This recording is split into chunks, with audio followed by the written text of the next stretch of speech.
네, 간밤 미국 뉴욕 증시는 혼조세를 보였습니다. M7 빅테크 가운데서 일부 반등 움직임이 나타나면서 나스닥이 상승권 플러스에서 마감하는 모습이었고요. 그리고 루머성 이벤트가 있었던 가운데 요동치는 상황도 벌어졌습니다. 트럼프 대통령은 중국에 대한 고율 관세 50%를 추가로 부과하겠다라는 일침도 날린 상황입니다. 네, 그렇기 때문에 중국이 또 어떤 대응을 내놓을지가 굉장히 궁금해지는데요. 이런 소식에도 불구하고 나름의 반등 기조를 보여줬던 나스닥과 그 외 소식들 짚어보도록 하겠습니다. 간밤 시장 상황 체크해보시죠. 네, 함께 시장부터 체크해 보도록 하겠습니다. 미국에서 간밤 3대 지수는 혼조세를 보이는 양상이었습니다. M7 빅테크단에서 반등 움직임이 나타났고요. 그러면서 나스닥이 강보합권이긴 하지만 그래도 플러스권에서 마무리가 되는 모습이었습니다. 그래도 사흘 연속으로 3대 지수 계속해서 빠지는 모습이었어요. 특히 S&P 500과 다우가 추가 하락을 나온 모습 확인이 됐습니다. 이 가운데 미국과 중국의 치킨 게임은 계속되고 있습니다. 고율 관세로 계속해서 맞대응하고 보복 대응하는 움직임이 이어지고 있는데요. 이날 트럼프가 다시 한번 강경하게 나왔습니다. 중국이 오는 4월 8일까지 미국에 대한 관세를 철회하지 않을 시에는 우리도 50% 또 추가로 부과하겠다고 이야기를 한 겁니다. 이 중국이 미국이 애초 중국의 20 플러스 34%로 총 54%의 관세 부과를 예고하고 나섰죠. 여기에 대해서 중국도 그렇다면 우리도 똑같은 세율로 미국산 수입품에 34%의 추가 관세를 부과하겠다고 맞대응한 데 대해서 한 번 더 보복 대응을 한 겁니다. 그러니까 정리하자면 미국이 중국에 지금 54%의 관세를 매기고 있으니까 여기에 만약에 실제로 50% 관세가 추가로 부과된다면 미국은 중국산 제품에 총 104%의 고율 관세를 매기게 되는 겁니다.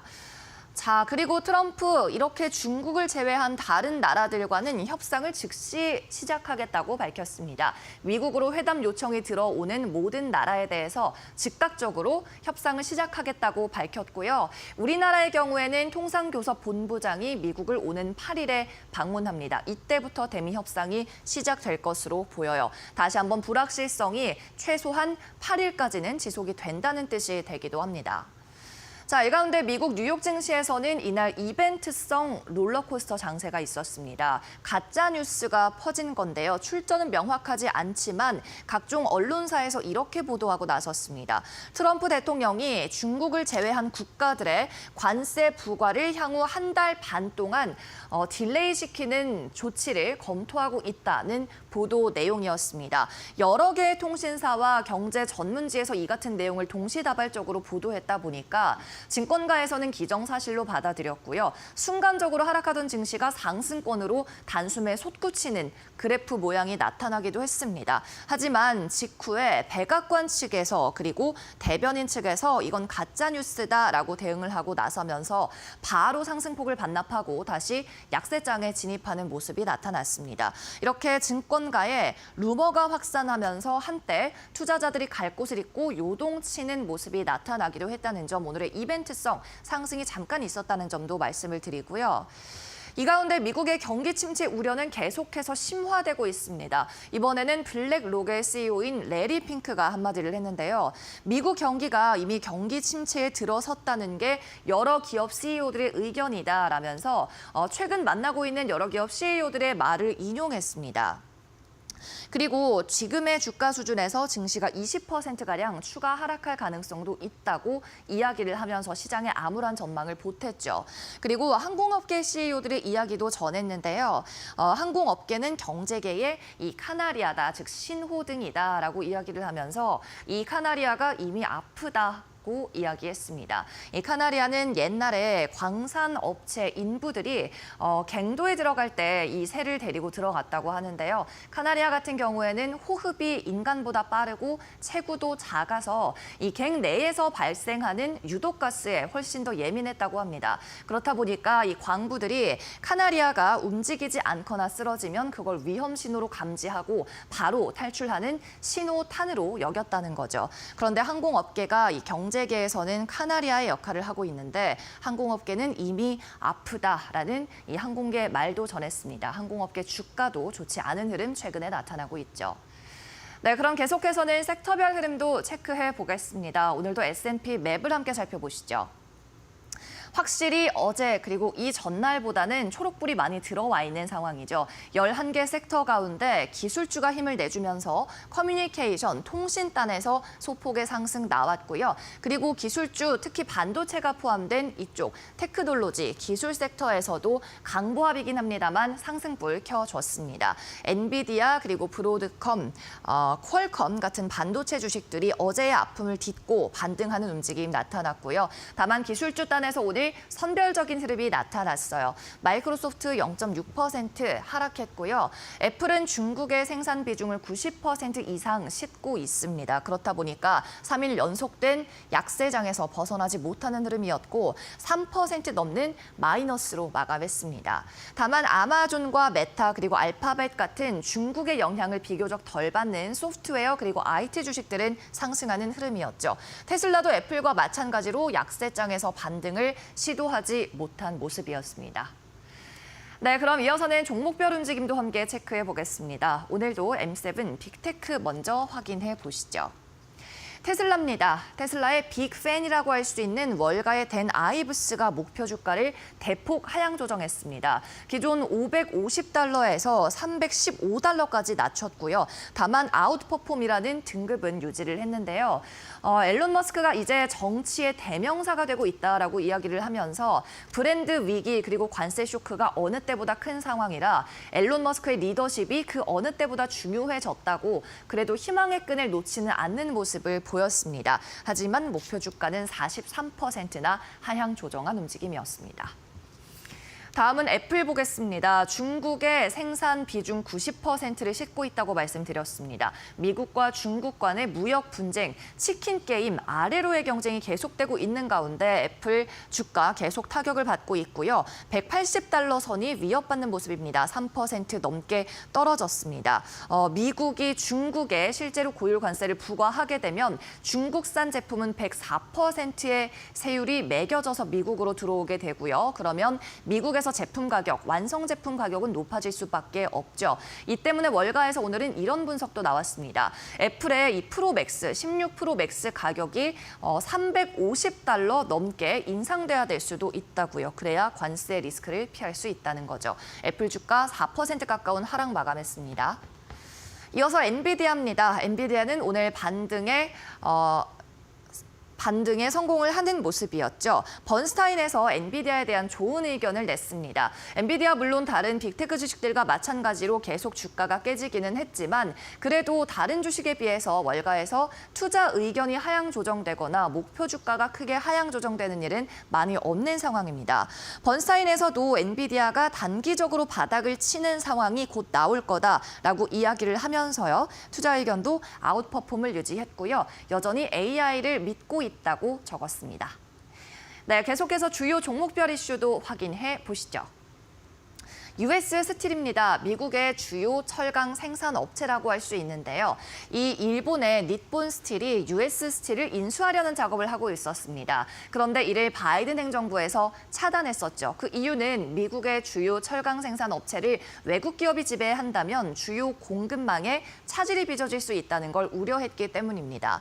그런데 트럼프 행정부가 이 차단한 결과를 뒤집었죠. 재검토하라라고 지시를 하면서 US 스틸 주가 16% 폭등했습니다. 트럼프는 US 스틸이 닛본 스틸의 인수를 당하는 게 아니라 큰 투자를 받을 거다라고 말했습니다. 이어서 GM입니다. 자동차 업계는 관세 정책으로 인해서 계속 암울한 상황이에요. 오늘 1% 넘는 추가 하락이 나왔고요.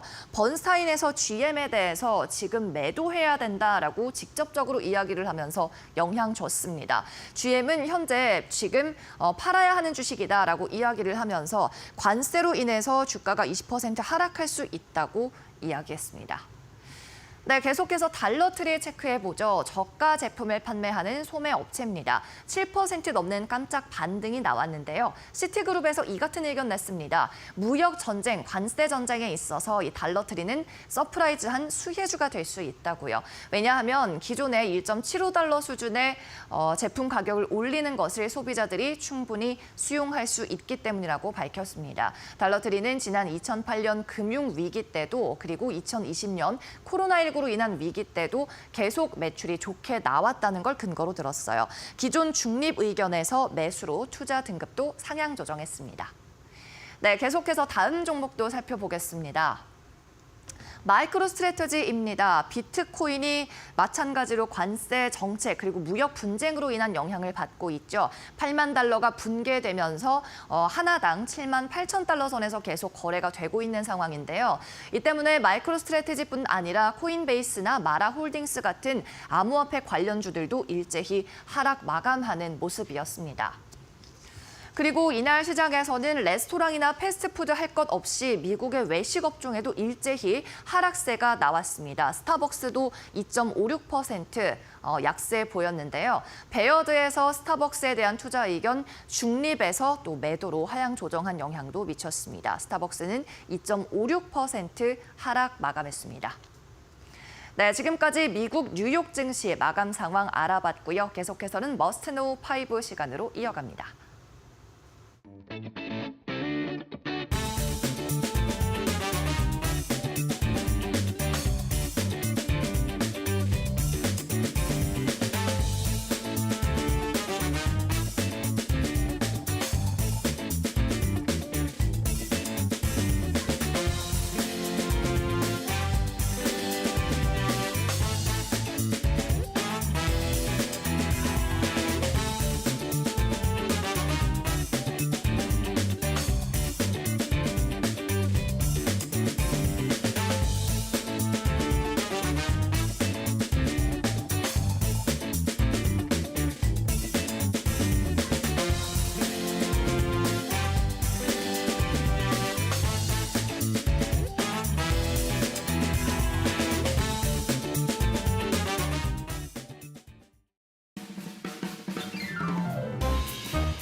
네, 간밤에도 뉴욕 증시의 분위기는 쉽진 않았습니다. 시장 안에서의 극심한 변동성이 오늘도 투심을 크게 흔들어 놨는데요. 관세와 관련해서 여러 가지 소식들이 전해졌기 때문에 또 이번 시간을 통해서 최종적으로 정리를 해보도록 하겠습니다. 먼저 중국 쪽과 관련해서 추가적인 발언을 트럼프 대통령이 내놨는데 영상을 통해서 꼼꼼하게 체크해 보겠습니다. With China, as you know, against my statement, they put a 34% tariff on above what their ridiculous tariffs were already.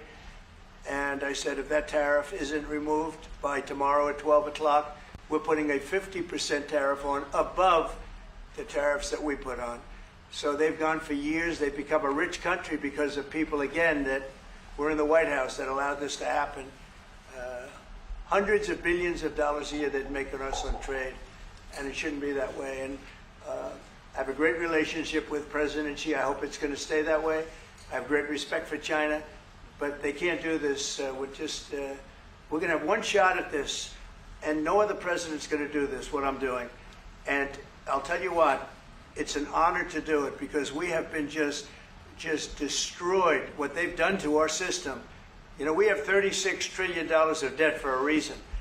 And the reason is that people allowed it to get that way. So we'll be talking to China. We'll be talking to a lot of different countries.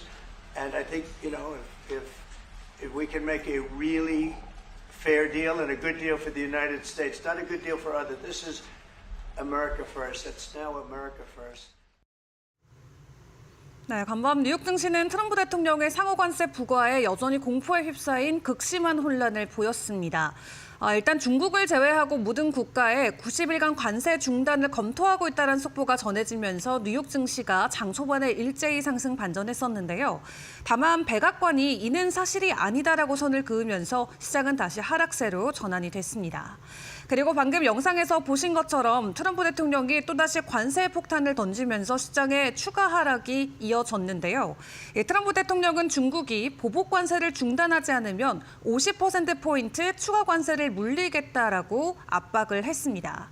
또 이날 본인의 계정을 통해서도 글을 올렸는데 오는 8일까지 중국이 34% 관세를 철회하지 않는다면 미국은 중국에 50%의 추가 관세를 부과할 것이다. 그것은 9일부터 발효될 것이다. 라고 글을 적기도 했습니다. 트럼프 대통령은 중국이 자신의 요구를 수용하지 않을 경우 중국이 요청한 미국과의 모든 대화는 취소될 수 있고 미국과의 회담을 요구한 다른 나라들과의 협상은 즉시 시작될 것이라고 전했는데요. 일단 미국 입장에서는 교역 대상 중에 양자 무역 적자 규모가 가장 큰 것은 중국입니다. 그렇기 때문에 다른 나라들과는 분리해서 대응하겠다라는 기조를 다시 한번 밝혔는데 이렇게 강공 기조에 의해서 중국이 강대강으로 맞설지 아니면 대미 협상을 추구할지 지금 전 세계 집중이 굉장히 모여지고 있습니다. 자, 이렇게 중국과 미국은 가면 갈수록 강대강 대응 조치를 이어가고 있는 가운데 다른 국가들의 상황은 어떨지도 체크를 해봐야겠습니다. 간밤에 추가적으로 나온 다른 국가들의 대응 조치들 최종적으로 정리를 해보도록 하겠습니다. 먼저 유럽 쪽의 입장부터 확인을 해볼게요. 유럽 같은 경우는 자동차를 포함한 모든 공산품에 대한 관세 철폐를 제안을 했습니다. 유럽의 집행위원장이 미국과 협상할 준비가 돼 있다라고 이야기하면서 미국의 상호 무관세를 제안했는데요. 다만 미국은 관세뿐만 아니라 부가세 등 비관세 장벽 해소도 요구하고 있기 때문에 협상이 원활하게 이루어질지는 아직까지는 미지수입니다. 그런 한편 영국 같은 경우는 미국의 관세 부과에 타격받게 될 자동차 업계를 지원하기 위해서 전기차 전환 관련 규정을 완화하기로 했습니다. 영국 정부 발표에 따르면 영국은 2030년까지 휘발유나 경유차 판매를 단계적으로 종료한다는 기존 정책은 그대로 유지하지만 제조업체 전기차 판매 의무 일정을 더 유연하게 조정할 수 있고 또 목표 미달에 따른 과징금도 인하하기로 했는데요. 뿐만 아니라 하이브리드 차나 내연기관 승합차는 35년까지 판매가 가능한 것으로 확인됐습니다. 또 전반적인 미국 관세와 무역 협상에 대해서는 미국과 최선의 무역 합의를 위해서 차분함을 유지하면서도 싸우겠다라고 덧붙이기도 했고요. 그런 가운데 미국의 주변국인 멕시코 같은 경우는 미국을 상대로 보복 관세 부과를 피하고 싶지만 부과 가능성을 배제하지는 않았습니다. 또 캐나다 같은 경우는 트럼프 대통령의 캐나다산 자동차와 자동차 부품에 대한 관세 결정을 세계 무역기구 분쟁 조정 절차에 제출한 것으로 알려졌고요. 아시아 쪽 같은 경우는 중국을 제외하고 일본의 소식을 트럼프 대통령이 직접 전해왔습니다.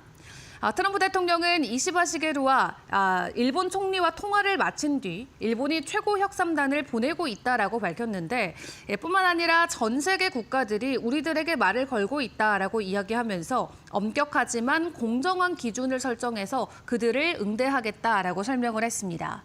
일단 이런 가운데 각국 정상들은 오는 9일부터 시행될 상호 관세율을 조율하기 위해서 굉장히 분주한 모습을 보이고 있는데요. 이제 정말 코앞으로 다가온 만큼 오늘 하루 전해지는 소식들도 시장에 큰 영향을 미칠 수가 있겠습니다.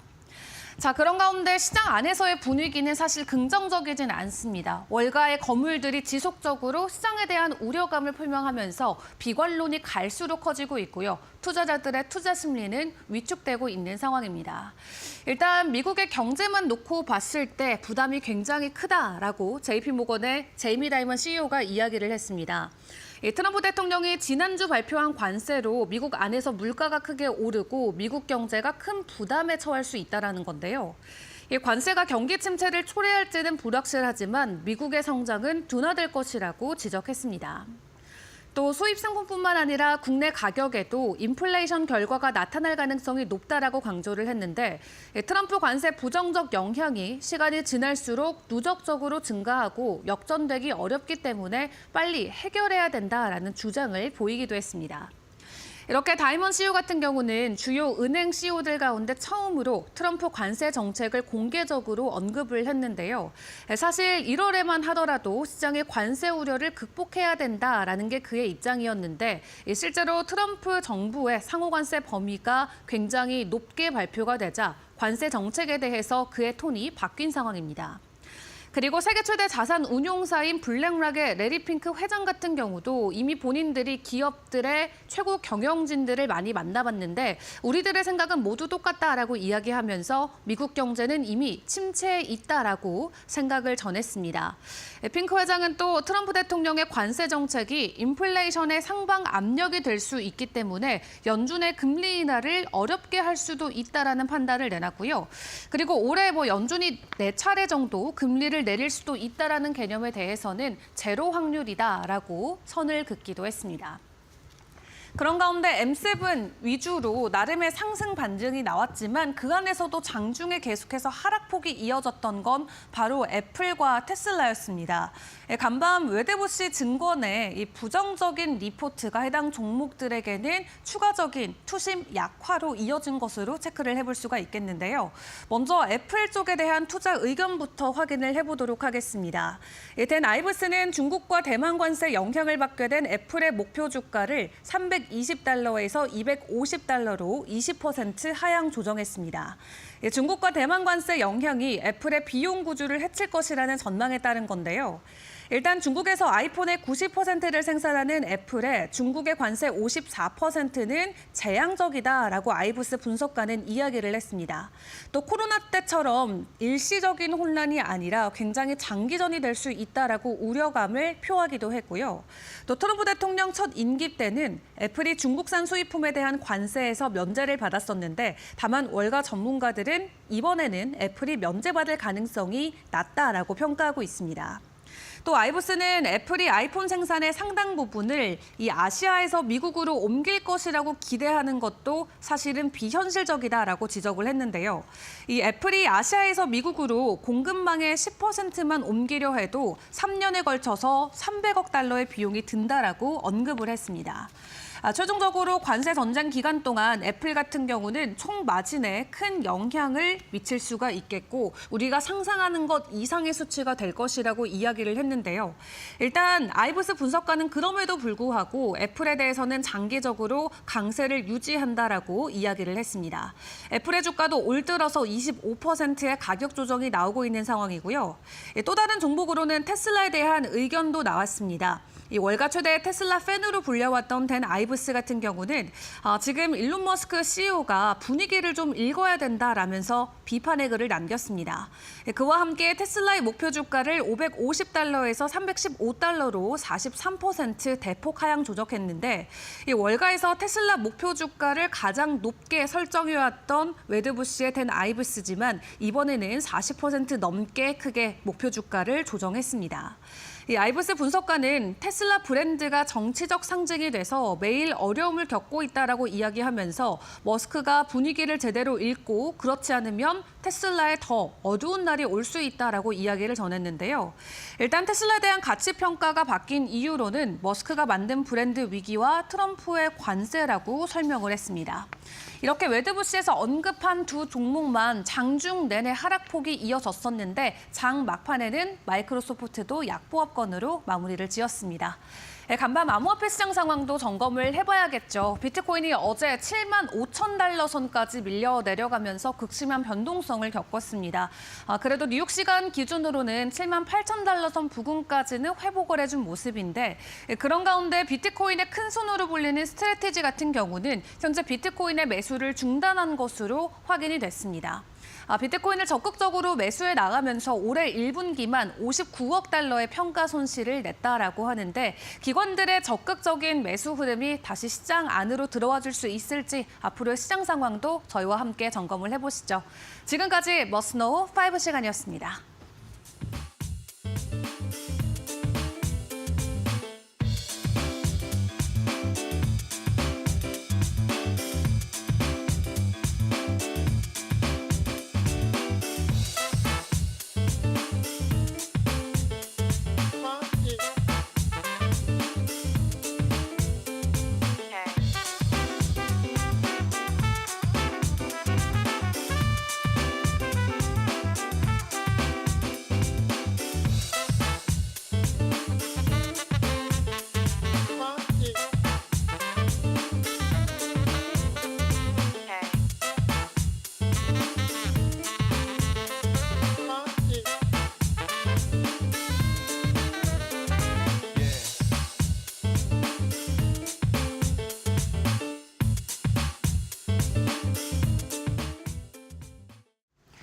박민정의 사인 시작합니다.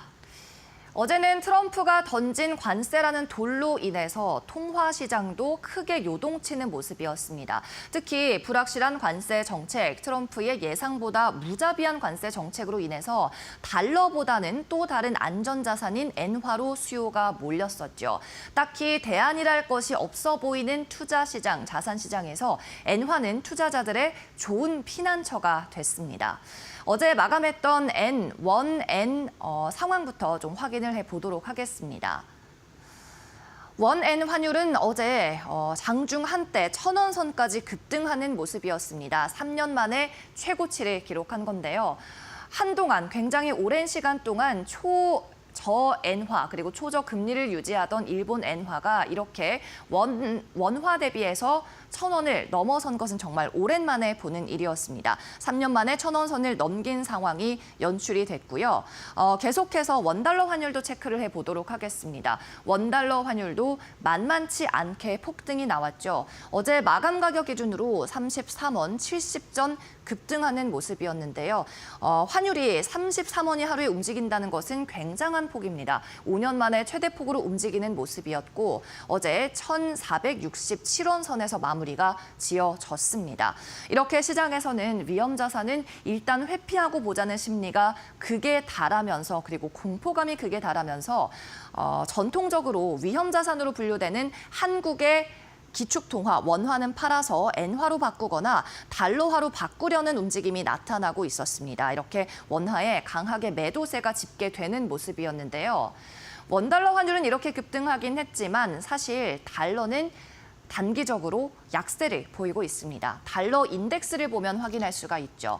오늘 같은 경우에는 달러 인덱스가 102 넘어서까지 103 근처까지 회복이 나온 모습이었는데 어제장에서는 이 수치가 102달러까지 떨어졌고요. 한때 101.9까지 추락하기도 했었습니다.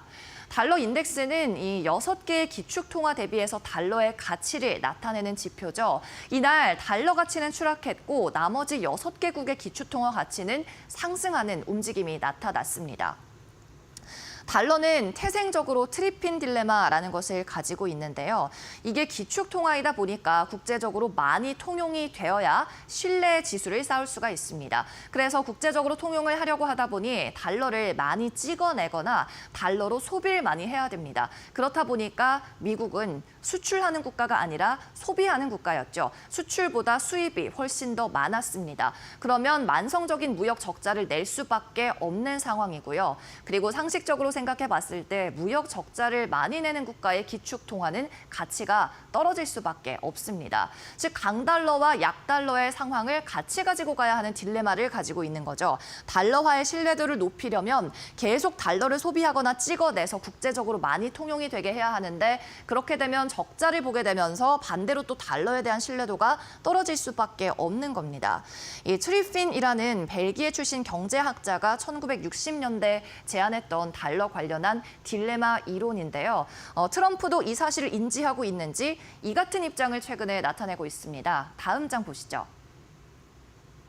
트럼프 행정부에서는 이 같은 단기적인 달러 약세를 어느 정도 용인하고 있는 것으로 보여요. 최근 트럼프 대통령 그리고 그의 측근들은 증시가 폭락할 때도 계속 이것은 디톡스다, 필요악이다라면서 관세 정책을 강행할 입장을 드러냈죠. 그리고 어제 기자들과 만난 자리에서도 이렇게 말했습니다. 기자가 증시의 폭락 기준을 어디까지 봐야 하느냐라는 질문에 이건 멍청한 질문이다라고 지적을 하면서 나는 어떠한 자산도 어떠한 것도 떨어지기를 바란 적이 없다고 이야기를 했고요. 그러나 무언가를 바로잡기 위해서는 약을 먹어야 할 때도 있다고 말했습니다. 증시의 폭락 그리고 전 세계 자산 시장이 급락하더라도 어떠한 개입이나 정책을 멈출 생각은 없다는 이야기를 한 거죠. 그리고 달러가 당분간 약세를 보이더라도 마찬가지 구두 개입이나 어떠한 개입은 하지 않을 가능성이 커 보여요. 네, 다음 장 보도록 하겠습니다. 다시 엔화 이야기로 돌아와 보겠습니다. 보시고 있는 그래프는 미국의 금리 수준과 일본의 금리 수준인데요. 미국 같은 경우에는 금리가 4.25%에서 4.5%로 상당히 높게 유지되고 있는 모습이고요. 엔화는 0.5%대 여러 차례 올리긴 했습니다만 제로 금리에서는 벗어났습니다만 그래도 미국 대비해서는 굉장히 낮은 모습을 보이고 있습니다. 그런데 이 같은 일본이 지난 잃어버린 30년간의 경기 불황을 딛고 이제 금리 인상에 나서려고 하는 모습 조금씩 보이고 있죠. 그리고 이 금리 인상 당초 올해 5월에서 6월에 한 차례 더 있을 거다라고 시장에서는 예상을 하고 있었습니다. 지난 잃어버린 30년 동안 저선장과 디플레이션을 겪고 있었지만 최근에 일본에서 강하게 또 경기가 살아나고 있고 일본의 임금 노동자들 이 임금도 높아지고 있는 상황이고요. 인플레이션 수준도 중앙은행의 목표인 2%를 웃도는 움직임이 계속 나타나고 있기 때문입니다. BOJ, 일본의 중앙은행에서도 이 금리 인상 카드를 계속 만지작거리고 있는 상황이죠. 그런데 반대로 미국은요, 현재 높은 금리 상황에서 이제 금리 인하 사이클을 마주하고 있는 상황입니다. 아시다시피 지난 몇 달간 금리 인하가 잠깐 멈춰지긴 했습니다만 올해 6월부터는 다시 재개할 것으로 시장이 점치고 있죠. 이렇게 양국이 반대 사이클로 가고 있습니다. 미국은 금리를 인하하려는 사이클이고 일본은 금리를 인상하려는 노력을 하고 있죠.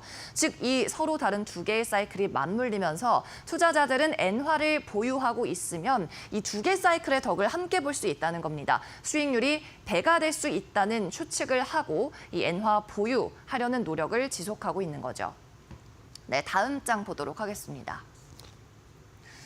이렇게 엔화 가치가 상승하면서 경기 재둔화 우려가 촉발되고 있는데요. 일본이 기준금리를 인상하려고 하고 있는 가운데서 관세라는 새로운 변수가 등장을 한 겁니다. 엔화 가치가 생각보다 빠른 시간 내에 너무 많이 상승해버렸고요. 또 미국에서 들어오는 수입 물가가 높아지면 일본의 강하던 경기가 다시 둔화할 수 있는 가능성이 촉발이 된 거죠. 그렇다 보니까 기존 대비해서 금리를 인상할 필요성이 상대적으로 적어졌습니다. 시장에서는 이런 얘기도 나옵니다. 기존 5월에서 6월 금리를 인상할 거다라는 전망이 이제는 3분기까지 늦춰졌습니다. 중앙은행에서 6월을 넘겨서 3분기에 금리를 인상할 거다라는 설이 조금씩 흘러나오고 있는 거죠. 그런데 저희 사인 시간에도 여러 번 전해드렸지만 미국에서는 올 6월에 있을 FOMC 회의에 금리 인하를 재개하려는 움직임이 나타날 거다라는데 패드워치 투자자들은 많은 비중을 싣고 있었습니다. 그렇다 보니까 미국에서 금리 인하가 나오는 6월 이후 그리고 일본에서 중앙은행에서 금리를 인상하는 이 3분기 이후에 엔화 가치의 급등을 바라보고 투자하는 중장기적 수요가 늘어난 겁니다. 그러면서 어제 엔화에 매수세가 들어온 거죠. 네, 계속 보도록 하겠습니다.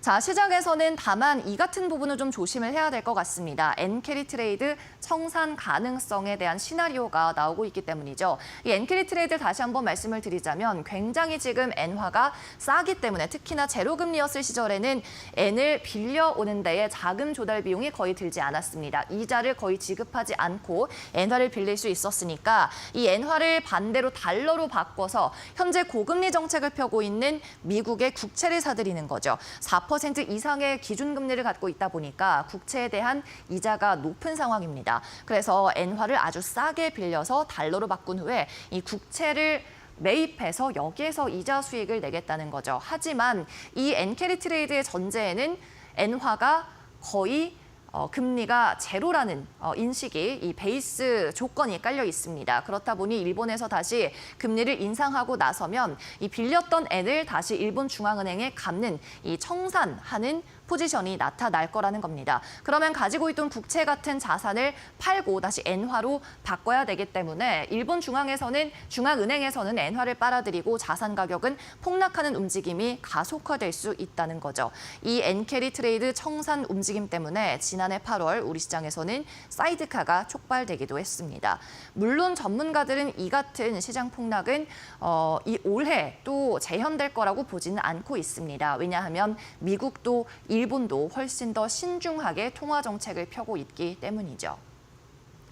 이렇게 최근 주식시장이 폭락하고 원유도 그리고 원화도 하락하는 시장, 심지어는 트럼프의 무차별적인 관세 폭탄 때문에 달러 가치도 단기적으로 약세를 보이고 있는 상황입니다. 자산 시장이 줄줄이 폭락하고 있어서 그만큼 대안이 없어 보이는 시장에서 투자자들의 안전한 피난처로 선택받은 게 이 엔화인데요.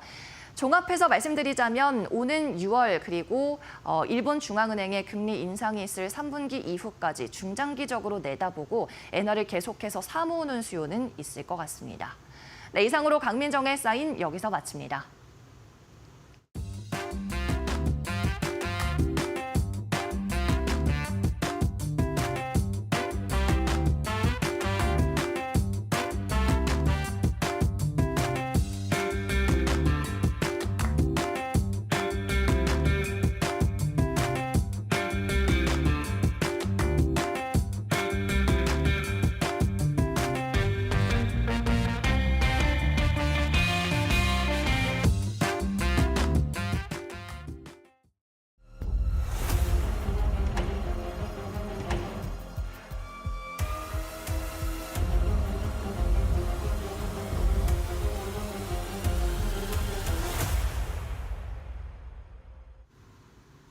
안녕하세요. 매드토크 신일섭입니다. 오늘의 주제는 펭귄들이 항의하는 이유, 인생의 스냅샷, 장기 투자, 트럼프의 그레인 넘버, 트럼프 대중국 추가 관세 50% 전쟁 선포입니다. 자, 그 이분 기억나시나요? 이분 기억나시죠? 미국 그 의회 트럼프 연설 갔을 때 맨 처음으로 쫓겨나신 분 기억나세요? 미국 민주당의 상원 의원이 그 지팡이 그때도 짚고 나오셨죠. 간달프인가요? 지팡이를 짚고 나오셔서 그때도 저 똑같은 포즈로 계속 트럼프를 욕하다가 트럼프가 그 경호는 아니고 그 국회 저 방어의원이죠. 방어의원들의 손짓을 하자 끌려 나갔습니다. 자, 이제 이 장외에서 또 전쟁을 하고 있는데, 자, 이 바로 전에도 지금 사실 완전히 민주당이 묻혀 있죠. 관세 얘기만 있고 트럼프 얘기만 있기 때문에. 근데 이 지금 25시간 그 연설하신 분도 계셨잖아요. 민주당 상원에서 25시간 동안 화장실도 한 번도 안 가고 음식도 한 번도 안 가고 필리버스터를 했어요. 그래서 역사상 최고 기록을 세웠거든요. 그리고 이분은 또 이 밖에서 열심히 이제 탄핵 소추해서 끌어내리겠다 이러고 있지만 지금 민주당의 목소리는 먹히지 않고 있다. 그런데 지금 관세 때문에 굉장히 정세가 가파르게 돌아가다 보니까 공화당 쪽에서도 이 지금 이렇게 가다가는 2026년도 중간선거에서 패배할 수가 있다는 얘기가 나오면서 약간 민주당의 목소리에도 조금씩 힘이 실리고 있는 이런 상황입니다. 이 지금 트럼프는 버티라고 계속 했지만 이게 지금 정치적인 지형에서도 버텨야 되고 지금 그 국민들의 한 절반 정도의 반대에서도 버텨야 되고 세계 각국의 어떤 나라의 항의에서도 버텨야 됩니다. 지금 버틸 곳이 굉장히 많은데 일단 정치 쪽에서 균열이 일어나고 있다. 공화당 쪽에서도 그런 목소리가 나오고 그 미국의 캘리포니아 그 주지사 있죠. 그 머리 올백으로 맨날 포마드 발라가지고 넘기는 그 사람. LA 산불 났을 때 그 멜라니아 그 여사랑 트럼프랑 헬기 타고 방문해가지고 한 바퀴 돌았잖아요. 이제 그때는 제일 잘 봐달라고 이제 악수하면서 고개 숙이더니 원래 항상 대립각이었죠. 그래서 이제 아예 캘리포니아만 따로 다른 국가랑 무슨 자유무역 협정을 맺던지 해가지고 하겠다 이 얘기까지 했습니다. 그러니까 지금 트럼프를 이 반대하는 이 목소리들의 불씨가 지금 언젠가 터질 수도 있을 듯한 가스들이 공급되고 있어요. 자, 뒤로 가보겠습니다. 자, 이제 펭귄들에게 항의를 받고 있는 트럼프의 모습입니다. 트럼프가 관세 내라 했더니 펭귄들이 그럼 우리 옮길게 해서 지금 다 가는 모습들입니다. 허드슨 맥도날드 제도 때문에 지금 계속 그 밈이 양산되고 있는데 물론 왜 이렇게 했는지에 대한 거는 다 밝혔습니다만 그렇죠? 그래도 이 반대하는 쪽에서는 이런 밈이랑 이런 걸 양산하면서 이런 트럼프를 직접 끌어내리지 지금 못하기 때문에 이런 걸로 이제 달래고 있는 것이죠. 자, 뒤로 가보겠습니다. 뭐 많습니다. 자, 벤스 대통령이 뭐 이렇게 말리는 이런 장면들, 펭귄하고 이제 정상회담을 하고 있는 순간이죠. 자, 뒤로 가볼게요. 자, 이제 펭귄들이 이제 항의를 하고 있습니다. 우리 관세 싫다. 관세를 멈춰라. 네, 이런 얘기들입니다. 뒤로 가겠습니다. 여기 물개도 많은데 왜 펭귄들만 나서는지 모르겠습니다. 자, 그리고 대만하고 중국의 어떤 대응이 완전히 갈리고 있죠.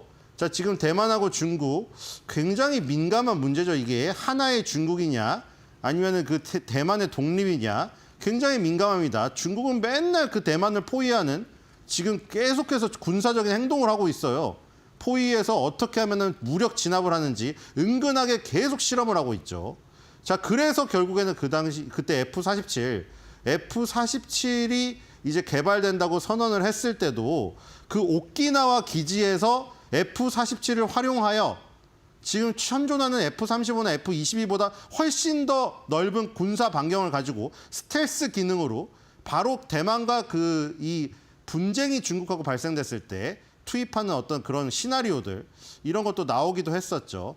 확실히 지금 트럼프는 러시아에 대한 부분을 완전히 유럽에 맡기고 지금 중국 쪽으로 타겟을 지금 돌린 것 같죠. 지금 뭐 아무리 최강대국이자 천조국이라고 하더라도 다 할 수는 없어요. 지금 그러니까 러시아, 중국을 둘 다 상대하면은 어렵습니다. 미국도.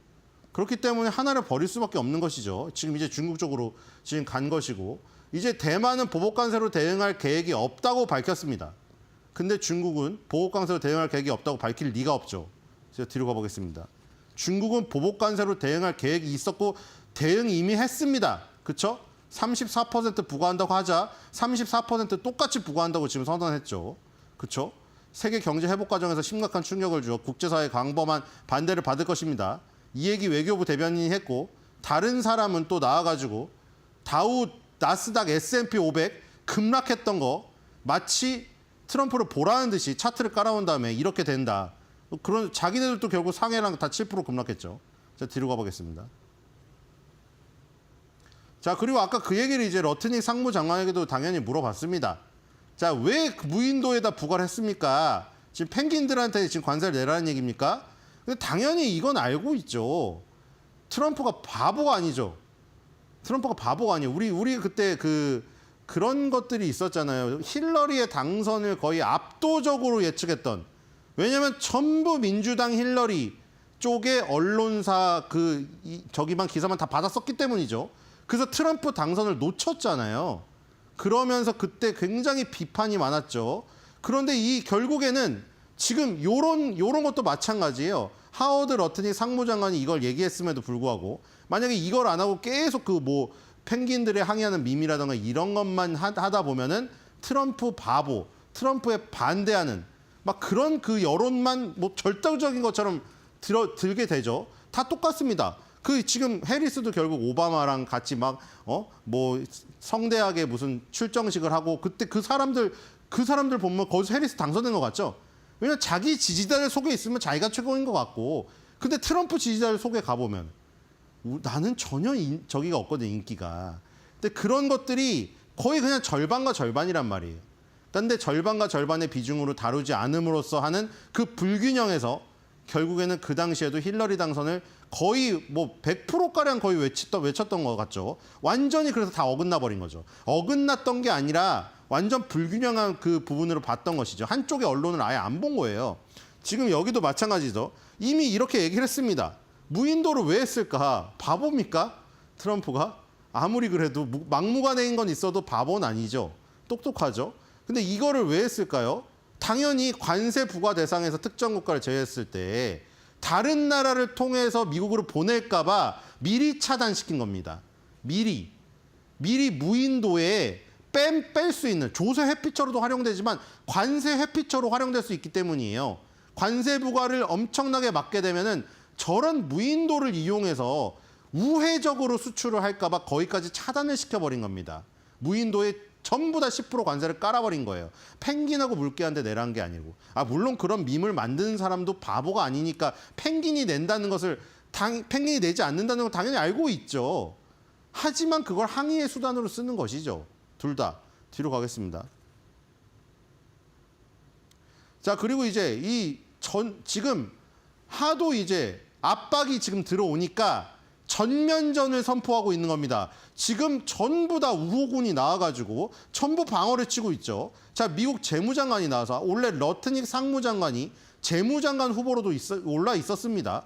그렇죠? 근데 그 러트닉은 월가의 어떤 그 큰 손이었기 때문에 재무장관보다는 저런 무역관의 관계를 해라 해서 상무장관으로 갔습니다. 그다음에 재무장관이 스콧 베센트가 됐는데 주식시장이 좋은 투자자로 간주되는 이유는 장기적인 투자이기 때문이다.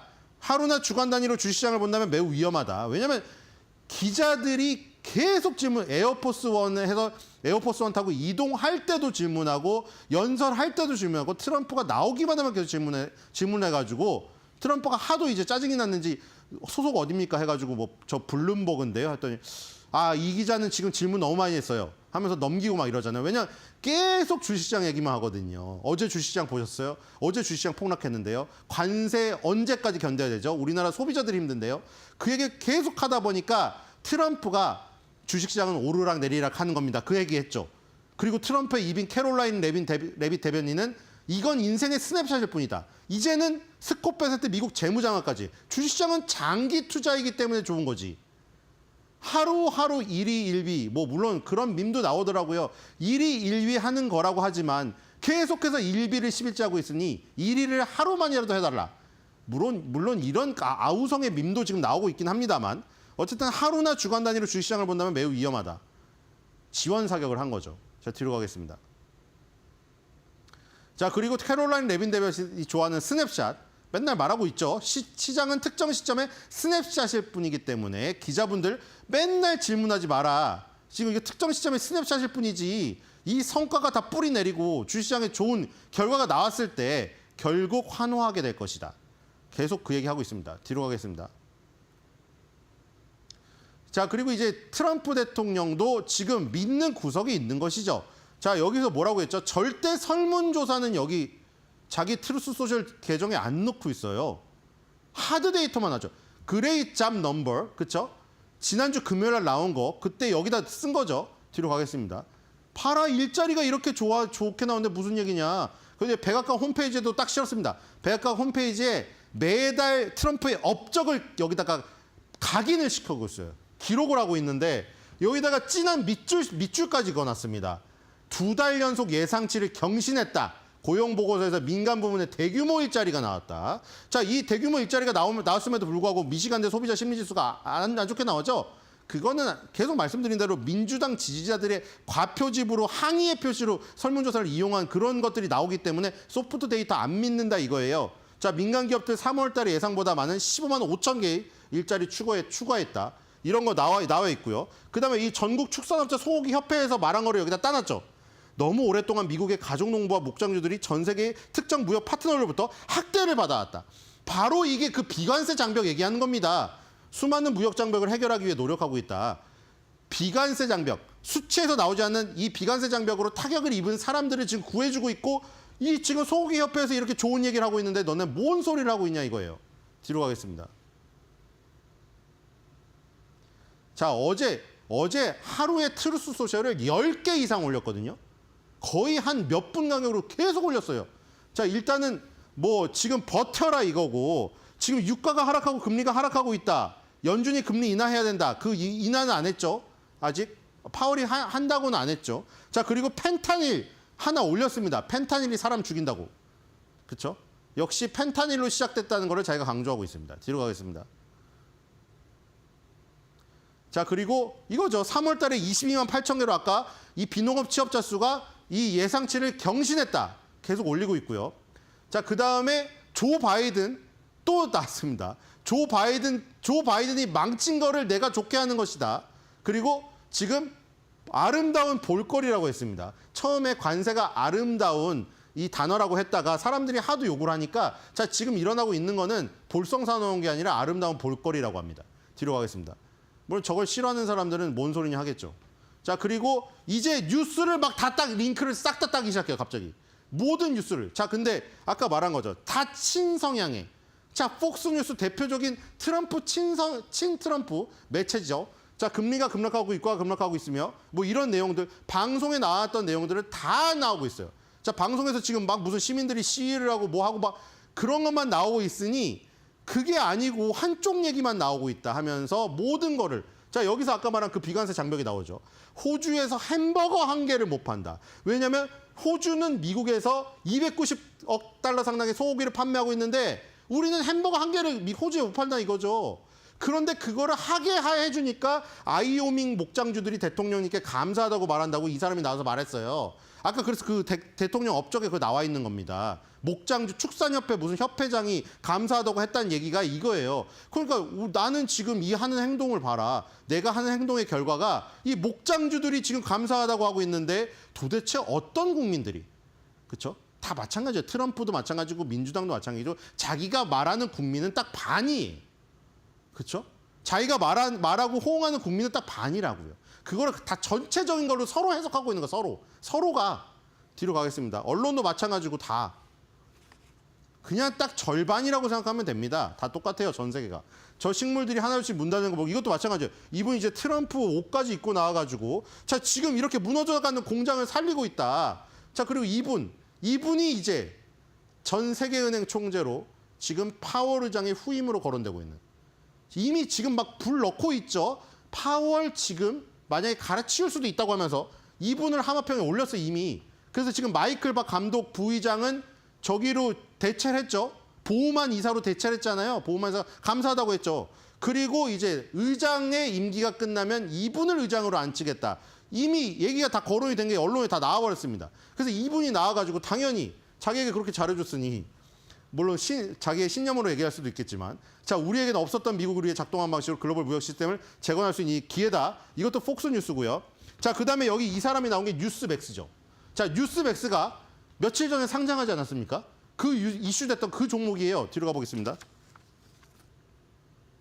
자 그리고 바이든하고 또 비교한 표 올렸고요. 자 이분도 나와가지고 지금 잘하고 있다는 것도 올렸습니다. 자 이건 썬데이 뉴스고 뒤로 가겠습니다.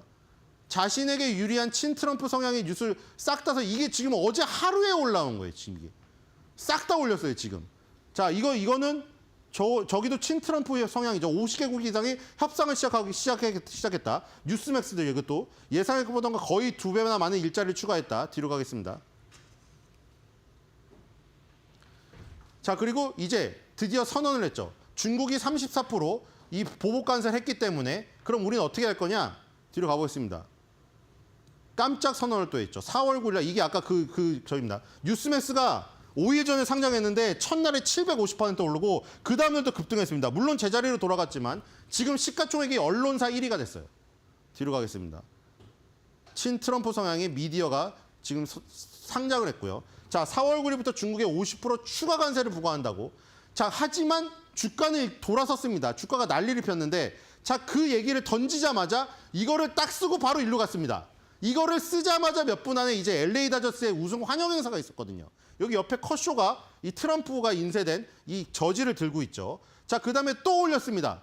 자, 저 중국의 50% 보복 관세 얘기하고 이 LA 다저스 만찬에 참가한 다음에 바로 또 앉아가지고 트루스 소셜을 또 올렸어요, 지금. 자, 석유가 76달러였는데 지금 65달러다. 그러니까 인플레이션 없다 이거예요, 지금. 인플레이션이 없고 지금 석유 가격이 11달러가 떨어졌는데 파월 빨리 금리 인하해서 경제 살려라 이거예요. 안 하면 지금 전 세계 은행 총재 파월의 후임으로 거론되는 너 바로 갈린다 이겁니다. 자 여기까지 지금 왔어요. 자 이렇게 보면은 지금 트럼프 대통령은 친트럼프 매체의 엄청난 지원 사격, 그 다음에 캐롤라인 레빗 대변인, 재무부 장관, 그 다음에 상무부 장관 전부 다 나와서 트럼프의 정책을 홍보하는 대대적인 언론과의 전면전, 시민과의 전면전까지 나서고 있습니다. 자기의 정책이 올바르다는 것이죠. 그렇고 그런 근거로 하드 데이터를 들이밀고 있습니다.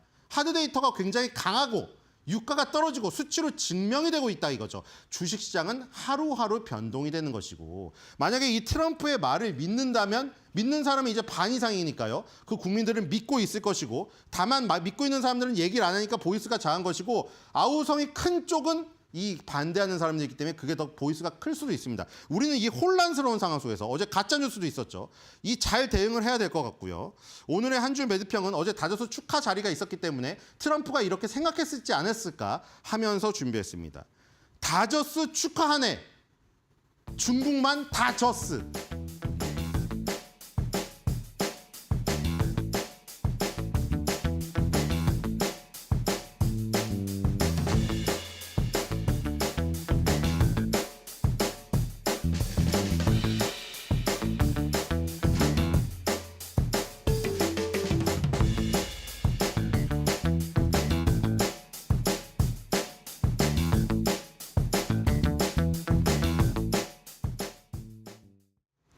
지난 금요일 뉴욕 증시의 블랙 프라이데이가 어제 아시아 증시에는 블랙 먼데이로 적용이 됐습니다.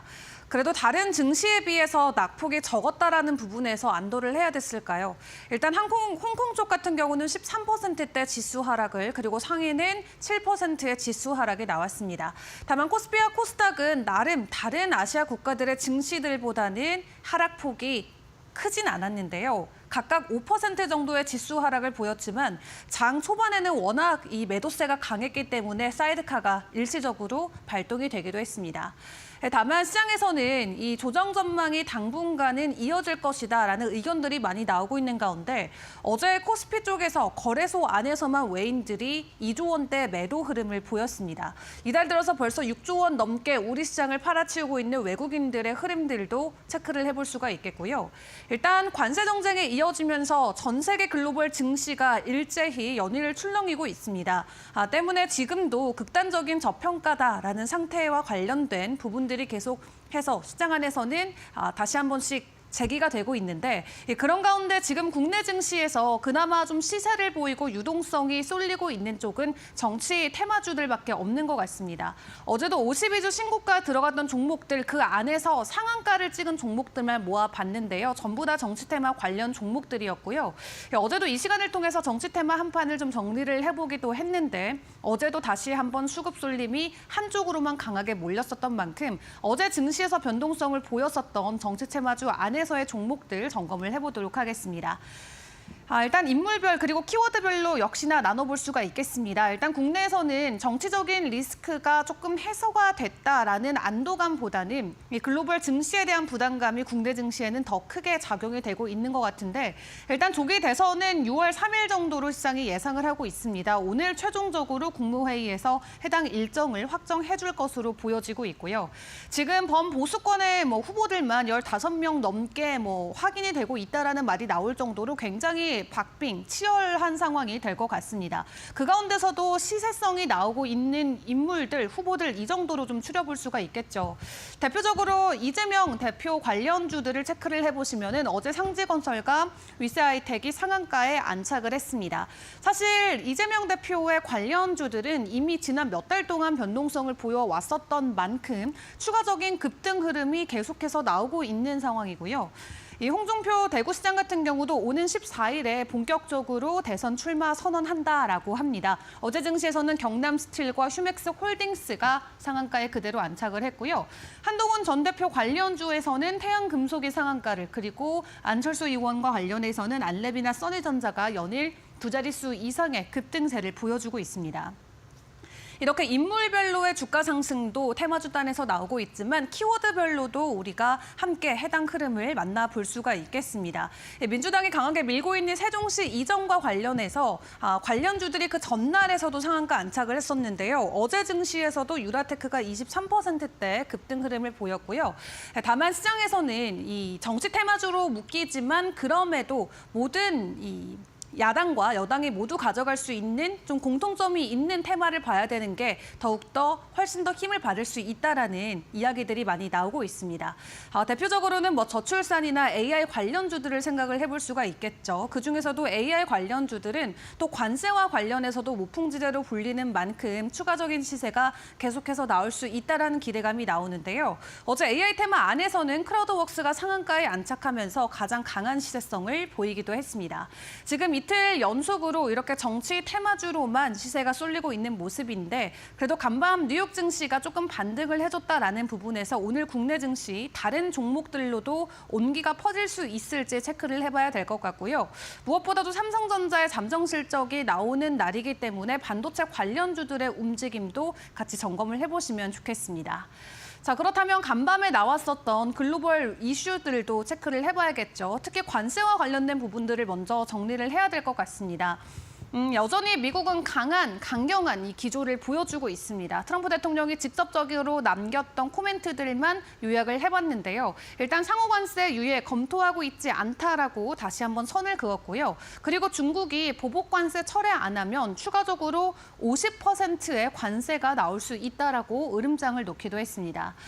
그런 가운데 베센테 재무부 장관 같은 경우는 지금 50여 개국과 함께 협상을 하고 있다라고 이야기하면서 일단 중국과 다른 국가들을 분리해서 가려는 그런 미국의 기조들이 간밤에도 포착이 됐고요. 그렇다면 다른 국가들의 대응 조치로는 어떤 부분들이 있을까요? 일단 유럽 같은 경우는 상호 무관세를 제안을 했습니다.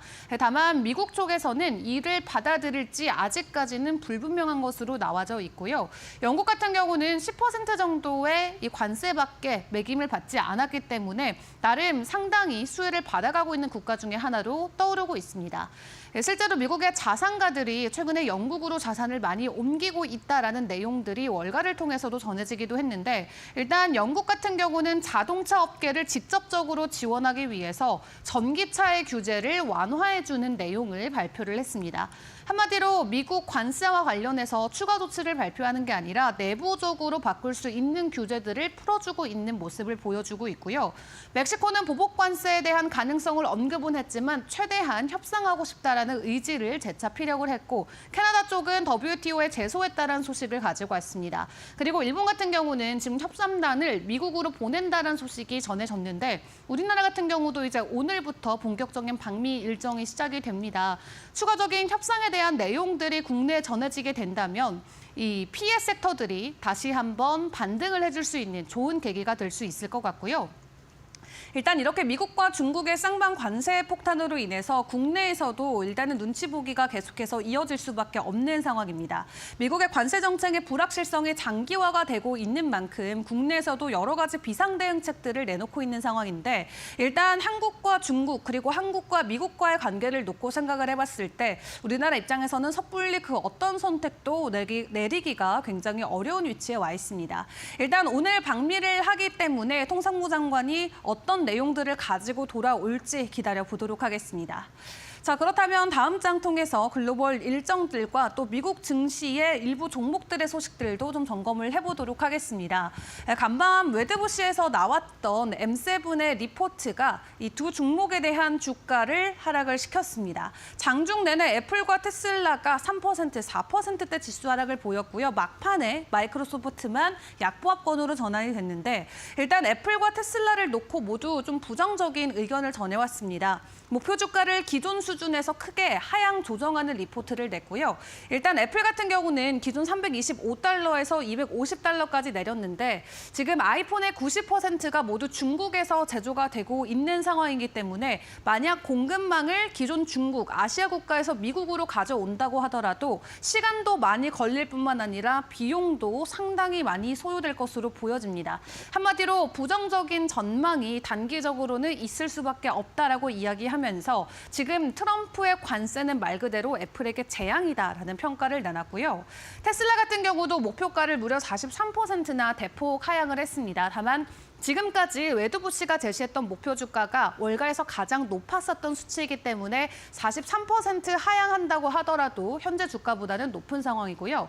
다만 테슬라의 주가가 올 들어서만 40% 하락했다라는 점을 놓고 봤을 때 여기에 관세 조치까지 더해지게 된다면 미래 고객 기반의 10% 이상을 상실할 수도 있다라는 전망까지 같이 공유를 했습니다. 이 트럼프가 만들어가고 있는 정치적인 어떤 이미지 때문에 이 테슬라에 대한 브랜드 위기 감도 굉장히 커지고 있고 트럼프의 관세까지 겹치면서 이 테슬라도 말 그대로 폭풍송을 지나가고 있다라는 평가를 내놨거든요. 이 M7과 관련해서 나름 긍정론자로 불리고 있는 웨드부시 댄 아이브스 애널리스트의 비관론적인 이런 전망들이 간밤 두 종목에 대한 지수 하락을 이끌기도 했습니다. 자, 그리고 말씀드린 대로 오늘은 삼성전자 실적이 나오기 때문에 장 초반에 변동성에 좀 주의를 해보셔야 될 것 같고요. 그리고 이번 주 후반에는 인플레이션 지표 나옵니다. 3월의 CPI 그리고 PPI까지 체크를 해보시고 미국의 대형주들도 실적 발표가 준비가 돼 있습니다. 본격적인 1분기에 대한 어닝 시즌 긍정적으로 시작을 해야 되는데 관세에 대한 부담 때문에 시장이 현재는 힘을 못 쓰고 있는 상황이죠. 오늘 국내 증시의 개장 상황은 어떻게 진행이 될지 일단 계속해서 저희 이데일리 TV와 함께 보시기를 바라겠습니다.